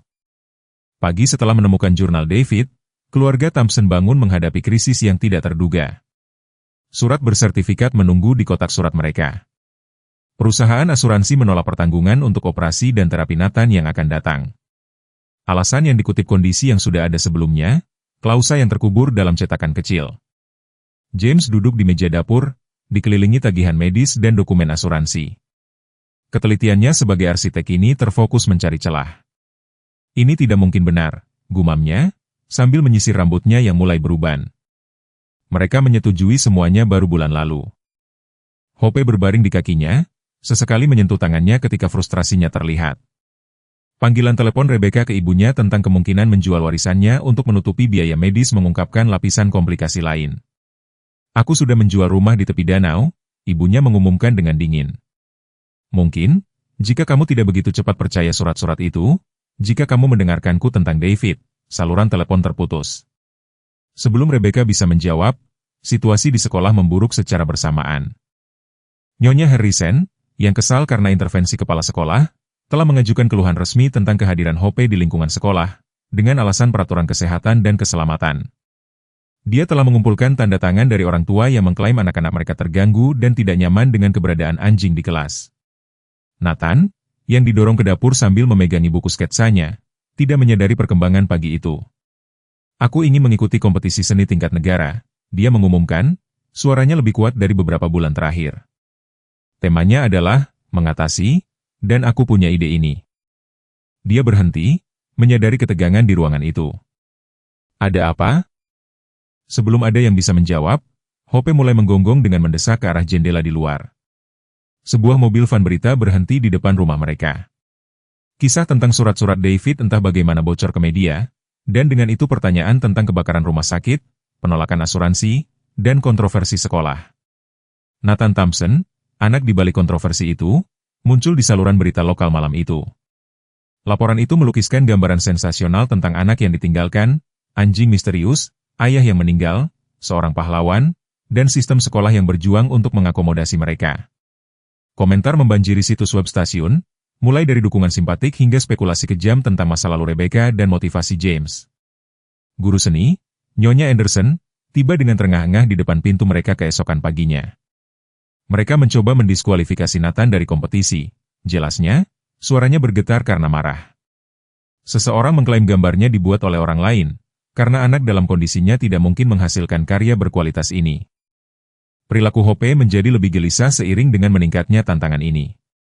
Dia mulai menghilang selama berjam-jam, kembali dengan benda-benda yang tampaknya acak, topi renang tua, brosur pusat terapi, kliping koran tentang program renang adaptif David.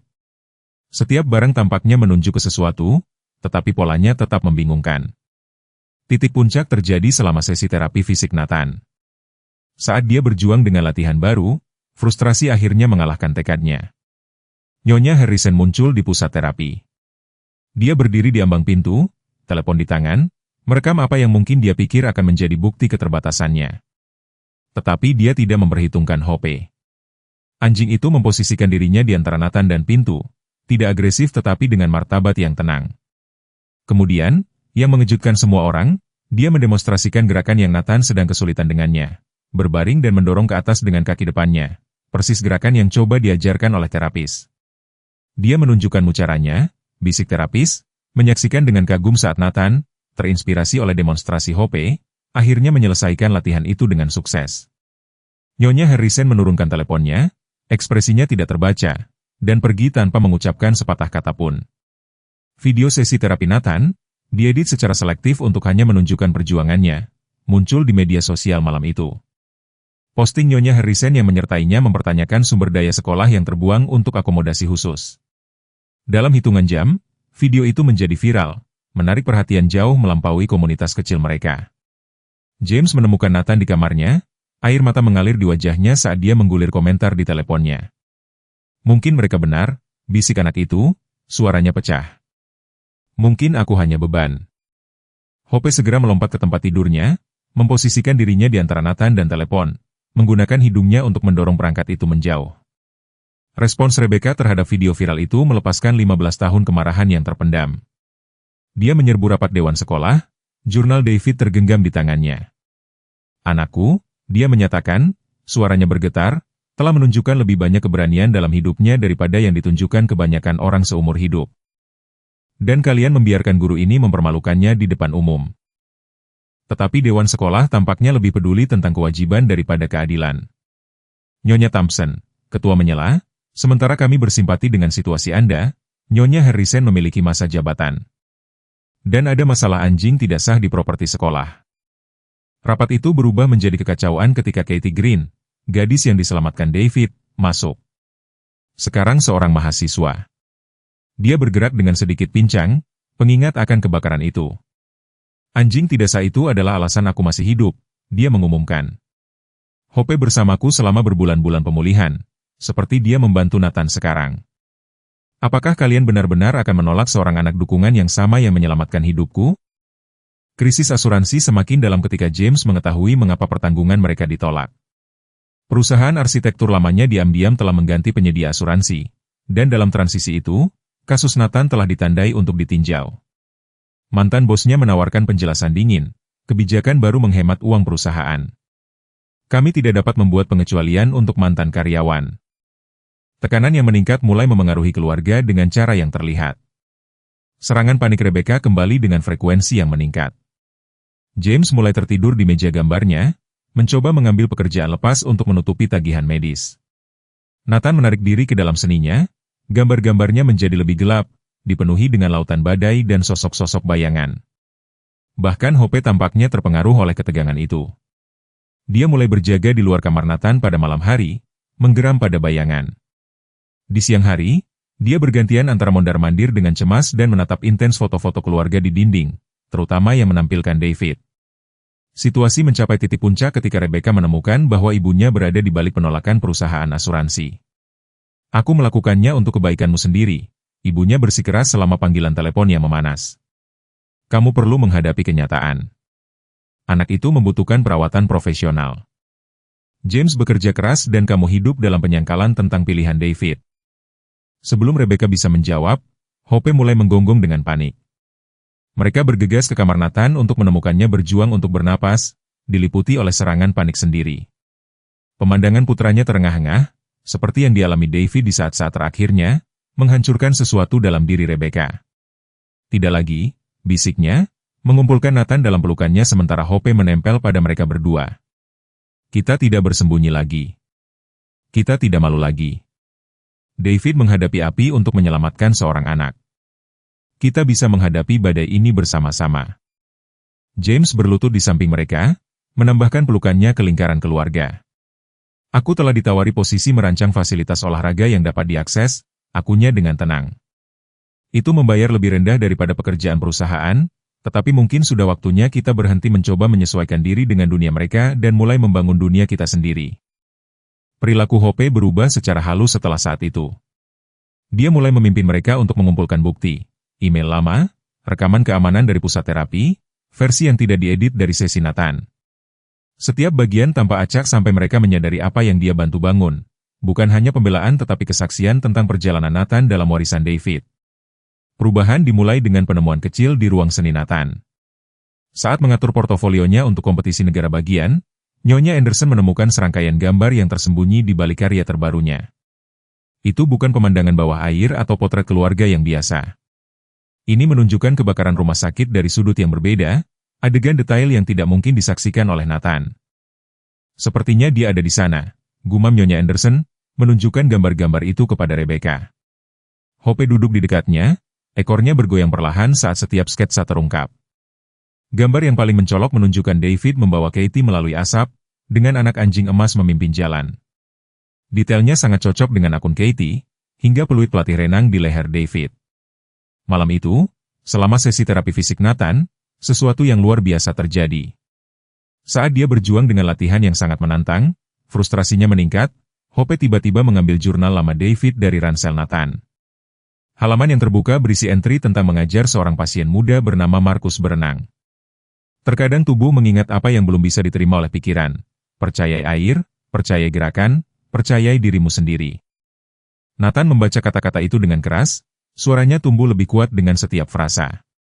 Kemudian, dengan tekad yang mengejutkan semua orang, dia menyelesaikan latihan yang telah mengalahkannya selama berminggu-minggu. Terapis fisik merekam sesi tersebut, menangkap tidak hanya pencapaian Nathan tetapi interaksi yang luar biasa antara anak dan anjing. Video itu sampai ke Dr. Sarah Chin, seorang spesialis terkenal di bidang rehabilitasi pediatrik. "Ini luar biasa," dia menyatakan selama panggilan video yang diatur tergesa-gesa. "Perilaku anjing," respons anak itu. "Ini seperti menonton kelas master dalam terapi intuitif. Aku ingin mendokumentasikan ini untuk jurnal medis, jika Anda bersedia." Video yang diedit Nyonya Harrison mulai kehilangan sengatnya ketika analisis profesional Dr. Chin menyebar melalui lingkaran medis dan pendidikan. Dewan sekolah, dihadapkan dengan bukti yang berkembang tentang kemampuan Nathan dan pelanggaran Nyonya Harrison, mengadakan rapat darurat. Tetapi terobosan nyata datang dari sumber yang tak terduga. Tyler Matthews, mantan rekan setim renang Nathan, telah diam-diam merekam perilaku kelas Nyonya Harrison selama berminggu-minggu. Rekaman itu menunjukkan diskriminasi sistematisnya, tidak hanya terhadap Nathan tetapi juga siswa lain yang membutuhkan akomodasi. "Adik perempuanku menderita disleksia," jelas Tyler, suaranya bergetar saat dia menyerahkan bukti kepada kepala sekolah. "Melihat apa yang Nyonya Harrison lakukan kepada Nathan membuatku menyadari bahwa dia telah melakukan hal yang sama kepada Emily," hanya saja kurang jelas. Itu harus dihentikan. Peran Hope dalam perkembangan ini tampak hampir diatur. Dia akan muncul pada saat-saat penting, menawarkan kenyamanan kepada Nathan selama kesaksiannya kepada dewan sekolah, berjaga selama sesi terapi yang sulit, bahkan dengan lembut membimbing siswa dan orang tua yang mendukung menuju keluarga Thompson selama konfrontasi yang tegang. Titik balik mengkristal selama pertemuan dadakan di kolam komunitas. Nathan, terinspirasi oleh entry jurnal ayahnya, meminta untuk mencoba berenang lagi. Saat James membantunya ke dalam air, Hope melompat ke samping mereka. Gerakan percaya diri anjing itu di dalam air tampaknya membangkitkan sesuatu dalam diri Nathan, memori otot tentang kebebasan, tentang kemungkinan. Dr. Chin, yang kebetulan berkunjung, menyaksikan dengan kagum saat Hope mendemonstrasikan berbagai teknik mengambang, seperti yang telah dia lakukan bertahun-tahun lalu dengan David. Ini bukan hanya bantuan, dia mengamati. Ini adalah kejeniusan terapeutik. Anjing itu menciptakan kembali metode pengajaran David, disesuaikan dengan sempurna untuk kemampuan Nathan saat ini. Berita menyebar dengan cepat melalui komunitas medis. Perusahaan asuransi mulai menelepon bukan untuk menolak pertanggungan tetapi untuk mempelajari bentuk terapi unik ini. Konsultan pendidikan berbondong-bondong untuk mendokumentasikan interaksi Hope dengan Nathan, melihat kemungkinan aplikasi yang lebih luas dalam pendidikan khusus. Saat Nathan mengapung di kolam malam itu, didukung oleh lengan kuat James dan bimbingan lembut Hope, dia menatap langit-langit dan tersenyum. Ayah tahu, katanya pelan, dia tahu Hope akan membantuku menemukan jalan kembali ke air, kembali ke diriku sendiri. Kemenangan-kemenangan kecil mulai terakumulasi, mobilitas Nathan yang meningkat, kepercayaan dirinya yang berkembang, catatan dukungan dari orang tua lain, perubahan bertahap dalam sikap masyarakat. Tetapi mungkin yang paling signifikan adalah perubahan halus dalam sikap Hope, kepuasan yang tenang, seolah-olah bagian dari misinya ini telah selesai. Tetapi sesuatu yang lebih penting ada di depan. Pagi itu, semuanya berubah lagi. Semuanya dimulai seperti biasa. Nathan sedang mempersiapkan penilaian renang pertamanya, kegembiraannya terasa. Saat Rebecca membantunya mengemasi perlengkapannya, Hope mengawasi dari tempat biasanya di dekat pintu, ekornya bergoyang menyemangati. Tak satu pun dari mereka memperhatikan kulit James yang sangat pucat atau cara tangannya gemetar saat dia menyesap kopinya. Baru ketika mereka sampai di kolam, James pingsan. Serangan jantung datang tanpa peringatan. Bertahun-tahun stres, bekerja terlalu keras, dan mengutamakan kebutuhan orang lain sebelum kebutuhannya sendiri akhirnya memakan korban. Gonggongan panik Hope memperingatkan penjaga pantai beberapa detik sebelum itu terjadi, memberi mereka waktu yang berharga untuk merespons. 48 jam berikutnya menjadi kabur dari koridor rumah sakit dan bisikan khawatir. Rebecca bolak-balik antara kamar Icu James dan sisi Nathan, sementara Hope membagi waktunya di antara mereka, menawarkan kenyamanan diam untuk keduanya. Kata-kata dokter hati-hati optimis, tetapi pesannya jelas, James perlu melakukan perubahan gaya hidup yang serius.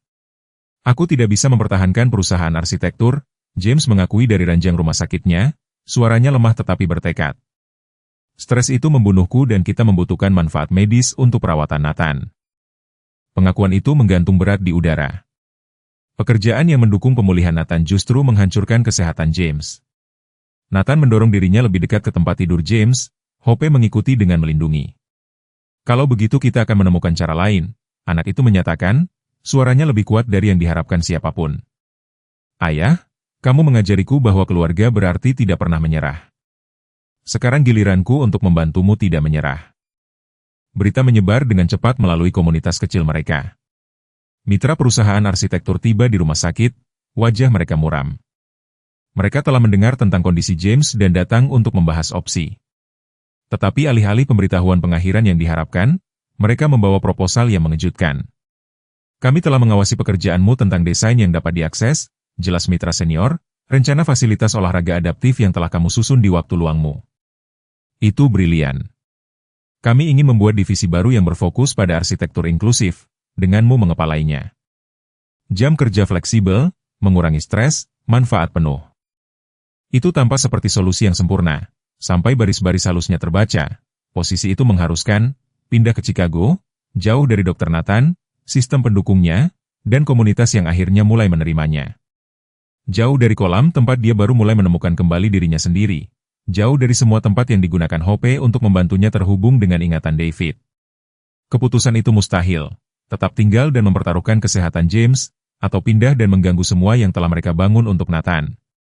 Rebecca menghabiskan malam dengan mondar-mandir di koridor rumah sakit, terpecah antara kebutuhan suaminya dan stabilitas putranya. Hope menyaksikan semuanya dengan ketenangan yang tidak biasa, seolah-olah memahami bahwa krisis ini berbeda dari yang lain. Momen tersulit datang ketika Nathan menemukan daftar apartemen Chicago di laptop Rebecca. Wajahnya hancur saat dia menyadari apa yang mereka pertimbangkan. Tapi bagaimana dengan terapiku? Rebecca membuka kotak pertama dengan napas tertahan. Bagaimana mungkin ini ada di sini? Dokumen-dokumen itu menceritakan kisah yang luar biasa. Bertahun-tahun sebelum kematiannya, David diam-diam telah membangun sebuah yayasan yang didedikasikan untuk olahraga dan rehabilitasi yang mudah diakses. Dia telah mengamankan paten untuk desainnya, menetapkan aliran pendanaan, dan mendirikan sebuah perwalian yang akan aktif pada kondisi-kondisi tertentu, kondisi-kondisi yang persis sesuai dengan situasi Nathan saat ini. Sebuah surat di kotak terakhir, tertanggal beberapa hari sebelum kebakaran, menjelaskan segalanya. Jika kamu membaca ini, itu berarti Hope telah menyelesaikan bagian pertama dari misinya. Dia dilatih bukan hanya untuk menemukan Nathan, tetapi untuk membimbingnya ke momen ini. Yayasan ini adalah warisannya, bukan hanya uang tetapi sebuah tujuan. Desain, program, jaringan dukungan semuanya ada di sini, menunggunya untuk melanjutkan apa yang telah kita mulai. James terperosok ke kursi, merasa kewalahan. Dia tidak hanya meninggalkan warisan, dia menyadari. Dia membangun masa depan, semua yang telah kita coba ciptakan. Dia sudah meletakkan dasar pekerjaannya. Nathan duduk diam di kursi rodanya memproses wahyu-wahyu itu. Hope menempel di kakinya, misinya tiba-tiba jelas. Dia tidak hanya membimbingnya untuk menemukan masa lalunya, dia telah mempersiapkannya untuk masa depannya. Ayah, kata Nathan pelan, menatap James, bisakah kita menggunakan desain ini untuk kompleks di kampung halaman? Menjadikannya yang pertama dari banyak kompleks, seperti jembatan antara mimpi David dan mimpi kita? James mengangguk, air mata berlinang di matanya. Kita akan melakukan yang lebih baik dari itu. Kita akan membangunnya di mana-mana, menggabungkan inovasinya dengan teknologi baru. Setiap fasilitas akan menjadi bukti bagi kedua ayah yang membentuk hidupmu. Ekor Hope bergoyang saat dia menyaksikan keluarga itu menyerap wahyu-wahyu ini. Matanya tampak menyimpan cahaya baru, seolah puas bahwa bagian dari misinya ini telah selesai, tetapi lirikan sesekali ke arah jendela menunjukkan bahwa masih ada lebih banyak kebenaran yang harus diungkapkan, lebih banyak jembatan yang harus dibangun. Beban warisan David memengaruhi setiap anggota keluarga secara berbeda. Nathan menghabiskan berjam-jam di kamar barunya, dikelilingi oleh desain ayahnya, menciptakan karya seni yang menggabungkan kedua visi mereka. Gambar-gambarnya berevolusi, tidak lagi hanya menunjukkan pemandangan bawah laut untuk melarikan diri, tetapi konsep arsitektur terperinci yang menggabungkan inovasi David dengan pengalamannya sendiri. Dulu aku berpikir berada di kursi roda berarti aku kehilangan segalanya. Curhatnya kepada Hope suatu malam saat dia berbaring di samping meja gambarnya. Tetapi mungkin itu memberiku sesuatu juga, cara untuk melihat hal-hal yang mungkin terlewatkan oleh orang lain. Sketsa terbarunya menunjukkan taman bermain tempat anak-anak di kursi roda dapat bermain bersama orang lain, dengan adaptasi halus yang tampak seperti bagian alami dari desain. Rebecca mendapati dirinya menghadapi amarah yang salah arah selama bertahun-tahun. Dalam dokumen Yayasan David, dia menemukan lusinan surat yang telah dia tulis ke rumah sakit dan pusat rehabilitasi yang mengadvokasi aksesibilitas yang lebih baik. Dia tidak melarikan diri dari tanggung jawab, dia menyadari, air mata jatuh di atas kertas-kertas yang menguning. Dia berlari menuju tujuan yang lebih besar, mencoba menciptakan dunia yang akan siap untuk Nathan. Bagi Nathan, wahyu itu paling terasa ketika dia menemukan catatan pribadi yang terselip dalam proposal pendanaan. Setiap fasilitas yang kita buat mudah diakses adalah pintu lain yang terbuka untuk putra kita. Rebecca akan mengerti suatu hari nanti. Sampai saat itu, Hope tahu apa yang harus dilakukan. Anjing itu mengangkat kepalanya mendengar kata-kata ini, seolah mengakui misinya. Transformasi James mungkin yang paling mendalam. Selama sesi kerja larut malam yang dikelilingi oleh desain asli David dan adaptasinya sendiri, dia akhirnya memahami sesuatu yang penting. Aku telah mencoba. Membuktikan bahwa aku bisa menjadi ayah yang dibutuhkan Nathan, akunya kepada Rebecca. Tapi David tidak bersaing denganku. Dia mencoba menjadi mitraku dalam hal ini, bahkan sebelum dia tahu siapa aku. Mitra firma arsitektur memperhatikan perubahan pada James. Presentasinya menjadi lebih bersemangat, lebih pribadi. Kita tidak hanya merancang bangunan, katanya kepada mereka. Kita sedang membangun jembatan antara apa yang tidak dapat dilakukan orang dan apa yang dapat mereka lakukan dengan dukungan yang tepat. Keyakinannya begitu meyakinkan sehingga firma itu menggandakan komitmen mereka ke divisi desain yang mudah diakses. Hari pertama Nathan di sekolah barunya membawa wahyu lain. Alih-alih menyembunyikan hubungannya dengan Yayasan Mitchell, dia berbagi kisahnya selama perkenalan kelas. Yang mengejutkan, 3 siswa lain telah mendapat manfaat dari program David di berbagai rumah sakit. Desain ayahmu memungkinkan aku untuk tetap di kelas reguler, kata seorang gadis kepadanya, dan sekarang kamu di sini membuatnya menjadi lebih baik. Perilaku Hope berubah secara halus saat kesadaran ini terungkap. Dia tampak lebih santai, seolah puas bahwa keluarganya akhirnya memahami gambaran yang lebih besar. Tetapi dia masih mempertahankan pengawasannya yang waspada, terutama ketika Nathan mengerjakan desain baru untuk kompleks olahraga. Suatu malam di rumah, ketika keluarga berkumpul di sekitar meja makan, sekarang dirancang dengan akomodasi halus yang tampak seperti fitur gaya, Nathan membuat pengumuman, "Aku ingin belajar seni dan arsitektur," ia menyatakan, "bukan hanya untuk melanjutkan pekerjaan ayah, tetapi untuk menjadikannya milikku sendiri. Untuk menunjukkan bahwa terkadang tantangan terbesar kita dapat mengarah pada kontribusi terbesar kita." Rebecca dan James bertukar pandang di atas kepalanya, melihat dalam tekad putra mereka gema dari kedua ayahnya, semangat visioner David dan dedikasi praktis James. Hope mengawasi dari tempatnya di antara mereka, mengibaskan ekornya, seolah menyetujui perpaduan sempurna antara masa lalu dan masa depan ini. Pengumuman kebangkitan Yayasan Mitchell mengirimkan riak melalui komunitas arsitektur Chicago. Di kampung halaman mereka, Nyonya Harrison, yang telah mempelajari pendidikan khusus, adalah salah satu yang pertama menjangkau. "Aku ingin membantu merancang program pendidikan untuk kompleks olahraga," tulisnya. "Biarkan aku membuktikan bahwa orang bisa berubah." Dinamika firma arsitektur berubah secara dramatis ketika mereka menemukan bahwa paten David, sekarang menjadi bagian dari warisan Nathan, sangat penting untuk beberapa proyek besar yang akan datang. Tiba-tiba keluarga Thompson tidak hanya menerima peluang, mereka menciptakannya. Mitra yang dulunya dengan enggan mengakomodasi jadwal James sekarang dengan bersemangat mencari masukannya tentang prinsip-prinsip desain inklusif. Kembali di kampung halaman mereka, Ibu Rebecca mengatur transformasi kejutan sendiri. Dia mengubah rumah Victorianya yang luas menjadi tempat tinggal sementara bagi keluarga yang mencari perawatan di kompleks olahraga masa depan. "David melihat gambaran yang lebih besar sebelum kita semua," akunya selama panggilan video. "Aku menghabiskan bertahun-tahun berjuang melawan visinya. Sekarang aku ingin membantu membangunnya." Aliansi yang paling tak terduga datang dari keluarga Tyler. Ayahnya, seorang pengembang real estate yang pernah menentang modifikasi aksesibilitas yang tidak perlu, sekarang mendekati James dengan sebuah proposal. "Kami ingin membuat jaringan pengembangan perumahan inklusif di dekat pusat rehabilitasi," ia menjelaskan, "desain Anda adalah sumber daya. Mari kita ubah lanskap kehidupan yang mudah diakses."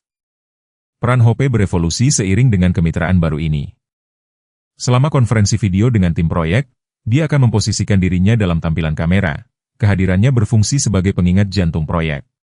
Insinyur dan arsitek yang belum pernah mempertimbangkan aksesibilitas di luar persyaratan dasar mendapati diri mereka memikirkan kembali desain berdasarkan pengalaman Nathan dan inovasi David.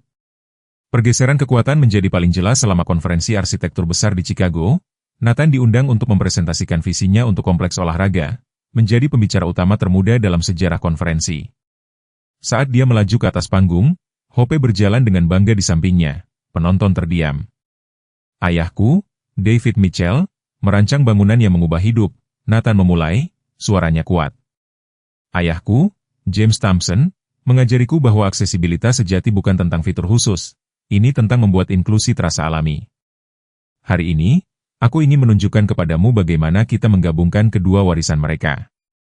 Presentasinya, yang bergantian antara sketsa asli David dan adaptasinya sendiri, menangkap imajinasi dan membuka buku cek.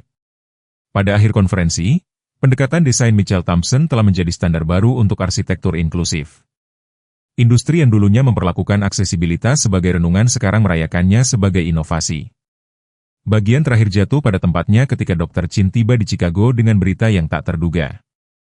Dia telah menganalisis teknik terapi Hope dan telah mendokumentasikan pendekatan komprehensif untuk rehabilitasi yang menggabungkan metode David dengan inovasi baru.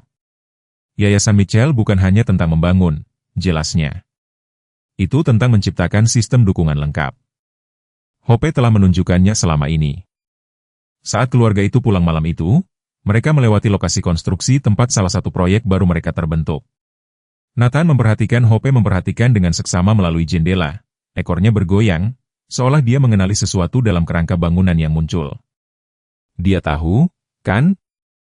Kata Nathan pelan, ini adalah hadiah nyata David, bukan hanya bangunan atau yayasan, tetapi pemahaman bahwa setiap tantangan adalah kesempatan untuk membangun sesuatu yang lebih baik.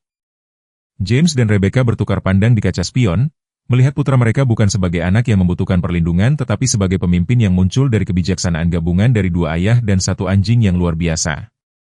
Upacara peletakan batu pertama untuk kompleks olahraga membawa semua orang kembali ke kampung halaman mereka.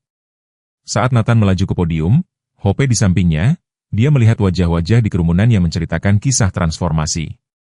Nyonya Harrison duduk bersama keponakannya, yang sekarang menggunakan kursi roda yang mirip dengan miliknya. Tyler dan tim renangnya mengenakan t-shirt bertuliskan logo Yayasan Mitchell.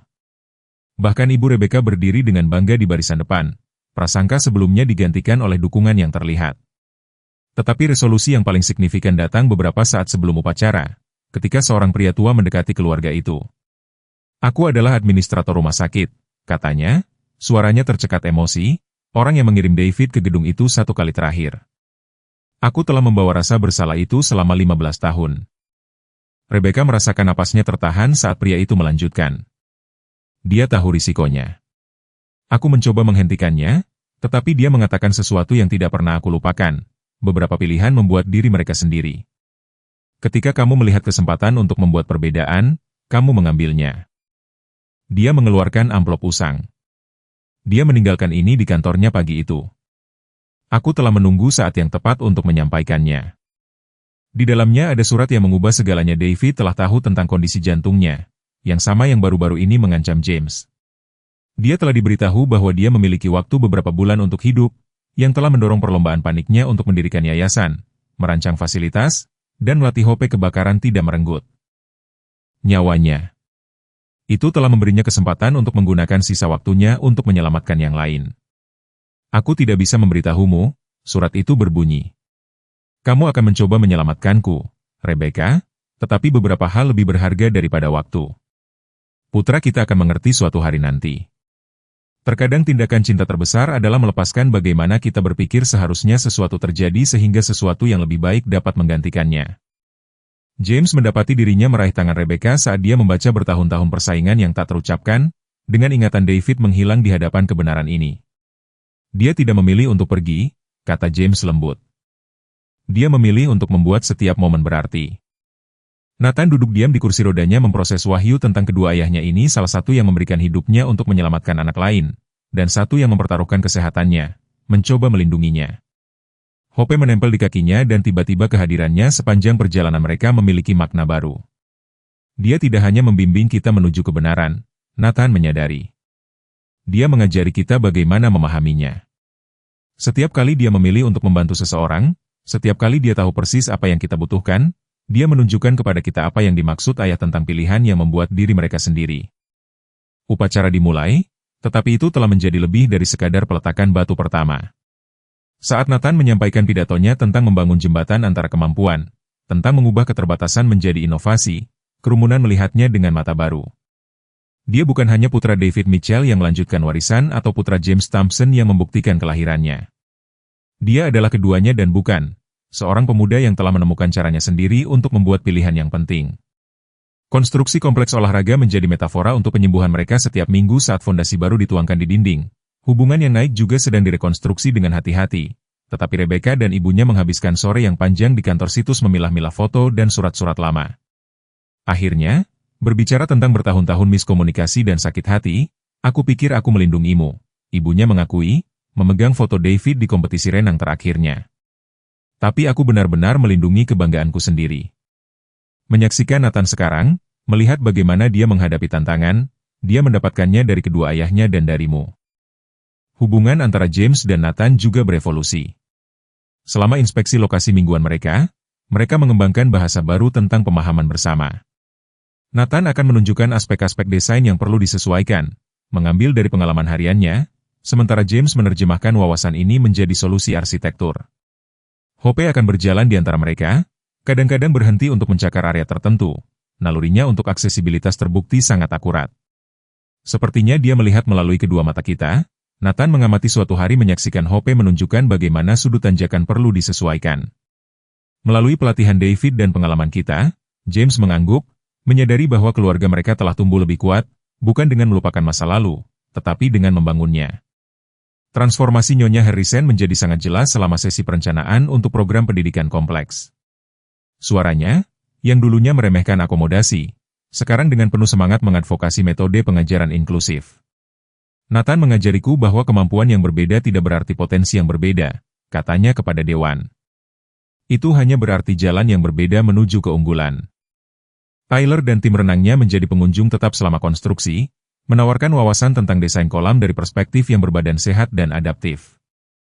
Anak laki-laki yang pernah menggerta Nathan sekarang meminta sarannya, mengakui bahwa perilaku mereka sebelumnya berasal dari ketakutan akan apa yang tidak mereka mengerti. Kamu membuatnya baik-baik saja bagi kami untuk mengajukan pertanyaan, Tyler menjelaskan selama istirahat dari menguji fitur aksesibilitas kolam renang. Untuk mengakui, kami tidak tahu segalanya tentang apa yang dialami orang lain. Hope mengayu di kolam yang terisi sebagian tampaknya mengangguk setuju. Pembangunan kembali yang paling halus terjadi antara Rebecca dan Nathan selama malam-malam yang tenang di apartemen sementara kampung halaman mereka. Mereka mulai berbagi surat-surat David, tidak hanya membacanya, tetapi membahas harapan dan ketakutan di dalamnya. Nathan menunjukkan padanya gambar-gambarnya menjelaskan bagaimana dia menggabungkan ingatan yang tidak mungkin dia miliki dengan mimpi-mimpi yang sangat dia lakukan. Kadang-kadang aku marah, akunya suatu malam, bukan karena kamu merahasiakannya, tetapi karena aku pikir kamu mencoba melindungiku dari ceritaku sendiri.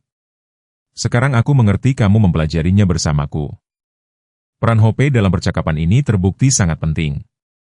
Dia akan membawa surat-surat atau gambar-gambar tertentu pada saat-saat penting, seolah mengkoreografi perjalanan emosional mereka. Ketika ketegangan meningkat, dia akan memposisikan dirinya di antara mereka, menawarkan dukungan diam sampai mereka menemukan jalan kembali menuju pemahaman. Terobosan datang selama kunjungan ke Taman Memorial David yang sedang dimasukkan ke dalam desain kompleks olahraga. Saat Rebecca dan Nathan bekerja menanam bunga baru, Hope tiba-tiba menggali. Sebuah kotak kecil lapuk di dalamnya adalah peluit pelatih renang lama David dan sebuah catatan untuk kapan Nathan siap mengajar orang lain. Beberapa lagu membutuhkan banyak suara untuk didengar sepenuhnya. Penyelesaian kompleks olahraga bertepatan dengan kelas renang pertama Nathan sebagai instruktur. Mengenakan peluit David di lehernya dan dengan Hope mengawasi dengan waspada dari tepi kolam, dia membimbing sekelompok anak-anak dengan berbagai kemampuan melalui pengalaman air pertama mereka. Di antara mereka adalah keponakan Nyonya Harrison. Ketakutan awalnya akan air berubah menjadi kebahagiaan di bawah bimbingan pasien Nathan. Ingat apa yang biasa dikatakan ayahku? Nathan berkata kepada murid-muridnya, melirik Hope, yang tampaknya mengangguk setuju. Air tidak tahu perbedaan antara kaki yang berjalan dan roda yang menggelinding. Di sini kita semua menemukan cara kita sendiri untuk mengapung. Kata-kata yang ditemukan di salah satu rencana pelajaran lama David memiliki makna baru yang berasal dari pengalaman Nathan. Kompleks itu sendiri menjadi bukti penerimaan dan kemungkinan. Desain inovatif James, dipengaruhi oleh visi asli David dan pengalaman hidup Nathan, menciptakan ruang di mana adaptasi terasa alami daripada dipaksakan. Tanjakan mengalir seperti pita melalui bangunan, lekukan mereka menambah kecantikan daripada menonjol sebagai akomodasi. Area kolam menampilkan sistem pengangkatan yang terintegrasi secara halus yang tampak seperti elemen arsitektur. Rebecca menemukan jalannya sendiri ke depan, menerima posisi sebagai direktur program kompleks. Kantornya, didekorasi dengan garis waktu foto-foto yang menunjukkan pekerjaan awal David dalam warisan berkelanjutan James, menjadi tempat di mana orang tua mencari bimbingan dan harapan. Kisah keluargamu, seorang ibu berkata kepadanya, menunjukkan kepada kita bahwa berbeda tidak berarti kurang. Itu hanya berarti menemukan cara lain. Transformasi komunitas mungkin yang paling mendalam. Tetangga yang dulunya berbisik tentang kondisi Nathan sekarang dengan bangga membawa pengunjung untuk melihat kompleks. Anak-anak yang dulunya menatap kursi rodanya sekarang secara alami memasukkan peralatan adaptif dalam permainan taman bermain mereka. Bahkan sekolah-sekolah lokal mulai mendesain ulang ruang mereka menggunakan prinsip-prinsip desain inklusif Mitchell Thompson. Peran Hope juga berevolusi. Sementara dia tetap menjadi pendamping setia. Nathan, dia mulai melatih generasi baru anjing terapi untuk kompleks. Anak-anak anjingnya, mewarisi kecerdasan dan sifat lembutnya, akan sering ditemukan menunjukkan teknik keselamatan air atau memberikan kenyamanan kepada siswa baru yang gugup. Selama perayaan ulang tahun pertama kompleks, Nathan meluncurkan tambahan khusus ke Taman Memorial. Dinding mosaik yang dibuat dari ribuan ubin kecil menunjukkan 3 adegan yang saling terkait. David mengajar kelas renang adaptif pertamanya, James mendesain kompleks, dan Nathan menginstruksikan murid-muridnya sendiri. Di tengahnya berdiri Hope, sosoknya menghubungkan ketiga narasi. Ini bukan hanya kompleks olahraga, Nathan berbicara kepada kerumunan yang berkumpul. Ini adalah jembatan antara apa yang ada dan apa yang bisa terjadi. Ayahku, David, memimpikannya, ayahku, James, membangunnya dan bersama-sama kita semua membuatnya hidup. Acara tersebut diakhiri dengan val B air unik yang dilakukan oleh murid-murid Nathan dikoreografikan untuk mengakomodasi semua kemampuan. Saat anak-anak bergerak melalui air, masing-masing dengan cara mereka sendiri tetapi dalam harmoni yang sempurna, Hope duduk di samping kursi roda Nathan. Misinya tidak lagi tentang mengungkap masa lalu tetapi membantu membentuk masa depan. Kemudian malam itu, ketika keluarga berjalan melalui kompleks yang tenang, Hope memimpin mereka ke dinding mosaik. Dalam cahaya yang memudar, ubin-ubin itu tampak berkilauan, membuat tiga generasi cerita mengalir menjadi satu narasi berkelanjutan tentang cinta, hukum, penerimaan dan pertumbuhan. Saat kompleks olahraga merayakan tahun pertamanya yang sukses, perilaku Hope mulai berubah dengan cara yang halus. Dia mulai menghabiskan waktu berjam-jam di dekat ruang penyimpanan fasilitas, mencakar bagian dinding tertentu yang, menurut cetak biru asli, seharusnya tidak ada. Nathan, tertarik dengan kegigihannya, meyakinkan James untuk menyelidiki. Di balik dinding palsu, mereka menemukan kantor pribadi David, yang dilestarikan persis seperti yang ditinggalkannya 15 tahun yang lalu. Ruangan itu adalah kapsul waktu. Dinding ditutupi dengan gambar arsitektur, foto anak-anak belajar berenang, dan konsep paling awal untuk apa yang akan menjadi Yayasan Mitchell. Tetapi yang mereka temukan di mejanya yang mengubah segalanya, sebuah jurnal berbalut kulit. Halaman-halamannya yang dipenuhi dengan tulisan tangan David mengungkapkan cakupan penuh visinya. Dia tidak hanya merencanakan satu kompleks olahraga. Dia merancang seluruh jaringan fasilitas, masing-masing disesuaikan dengan kebutuhan komunitas lokalnya. Gambar terperinci menunjukkan bagaimana setiap bangunan dapat berevolusi dari waktu ke waktu, menggabungkan teknologi baru dan menanggapi perubahan kebutuhan. Lihat tanggalnya, bisik James, menunjuk ke entry jurnal. Dia mengerjakan desain ini dari hari dia meninggalkan setiap kota yang dia kunjungi, setiap rumah sakit tempat dia bekerja. Dia sedang membangun cetak biru untuk sesuatu yang lebih besar dari dirinya sendiri. Tetapi penemuan yang paling mengejutkan datang ketika Nathan membuka laci yang terkunci dengan kunci. Hope entah bagaimana menggali dari taman beberapa minggu sebelumnya. Di dalamnya ada serangkaian surat yang ditujukan kepada James Thompson, tertanggal bertahun-tahun sebelum mereka bertemu. James terkasih, surat pertama berbunyi, "Kamu belum mengenalku, tetapi aku telah mengikuti pekerjaanmu dalam arsitektur adaptif. Ketika waktunya tiba, kamu akan menjadi orang yang membantu Rebecca dan Nathan membangun sesuatu yang hanya bisa aku impikan. Aku percaya kamu akan mengerti mengapa rencana ini harus menunggu sampai sekarang." Nathan duduk di kursi rodanya memproses wahyu ini. "Dia tahu," katanya lembut, "entah bagaimana dia tahu kamu akan menjadi orang yang mewujudkan ini, ayah." Hope menempel di kakinya, atau misi tiba-tiba mengambil makna baru. Bagian terakhir jatuh pada tempatnya ketika mereka menemukan kompartemen tersembunyi yang berisi dokumen hukum. David tidak hanya meninggalkan rencana. Dia telah mendirikan dana perwalian yang telah tumbuh diam-diam selama 15 tahun, yang ditunjuk secara khusus untuk membangun fasilitas ini. Uang itu hanya akan tersedia ketika Nathan mencapai tonggak tertentu dalam pemulihan dan perkembangannya, tonggak yang sangat cocok dengan perjalanannya selama setahun terakhir. Setiap langkah yang kita pikir kita ambil sendiri, Rebecca menyadari, adalah bagian dari rencana besarnya, bahkan Hope. Dia menatap anjing yang duduk dengan tenang mengawasi mereka seolah puas bahwa rahasia terakhir ini akhirnya terungkap. James membuka cetak biru terakhir dan mereka semua tersentak. Itu menunjukkan kompleks mereka saat ini persis seperti yang telah mereka bangun, hingga detail terkecil, tetapi dirancang 15 tahun lalu di sudut. David telah menulis catatan untuk Nathan dan James. Beberapa mimpi membutuhkan dua ayah untuk membangunnya dan satu anjing yang sangat istimewa untuk menunjukkan jalannya, dampak penemuan David beriak melalui keluarga dengan cara yang mendalam. Nathan menghabiskan berjam-jam di kantor yang diawetkan menyerap setiap detail pekerjaan ayah kandungnya. Gambar arsitekturnya sendiri mulai berevolusi, menggabungkan elemen dari visi David dan inovasi praktis James. Hope akan berbaring di samping kursi rodanya, kadang-kadang mendorong tangannya ke arah desain tertentu, seolah dia masih memiliki lebih banyak untuk diajarkan kepadanya. James mendapati dirinya sangat tersentuh oleh surat-surat David kepadanya. "Kamu akan tahu kapan harus mendorongnya dan kapan membiarkannya menemukan jalannya sendiri." Salah satu surat berbunyi, "Kamu akan mengerti apa yang tidak bisa aku mengerti, bahwa menjadi seorang ayah bukan tentang melindunginya dari tantangan hidup, tetapi tentang mengajarinya untuk mengubahnya menjadi peluang. Kata-kata ini membantu James akhirnya melepaskan keraguan yang tersisa tentang perannya dalam kehidupan Nathan. Transformasi Rebecca mungkin yang paling mendalam. Membaca entry jurnal David tentang dirinya, dia menemukan kisah cinta yang berbeda dari yang telah dia bawa selama bertahun-tahun. Rebecca akan berpikir aku pergi karena aku tidak cukup kuat, tulisnya, tetapi menyaksikan kekuatannya dengan Nathan menunjukkan kepadaku bahwa terkadang cinta berarti menyingkir sehingga sesuatu yang lebih baik dapat tumbuh. James akan menjadi ayah yang tidak bisa aku jadikan, dan bersama-sama mereka akan membangun sesuatu yang lebih indah dari yang bisa aku bayangkan. Dampak komunitas melebihi apapun yang bisa mereka antisipasi. Saat berita menyebar tentang jaringan fasilitas yang direncanakan David, tawaran dukungan mengalir masuk dari sumber yang tak terduga. Nyonya Harrison, yang sekarang sepenuhnya berkomitmen untuk pendidikan khusus, mengembangkan program pelatihan komprehensif untuk instruktur. Ayah Tyler, pengembang real estate, menjanjikan properti di kota-kota kunci untuk kompleks masa depan. Tetapi anak-anaklah yang benar-benar menunjukkan kepada mereka pentingnya penemuan mereka.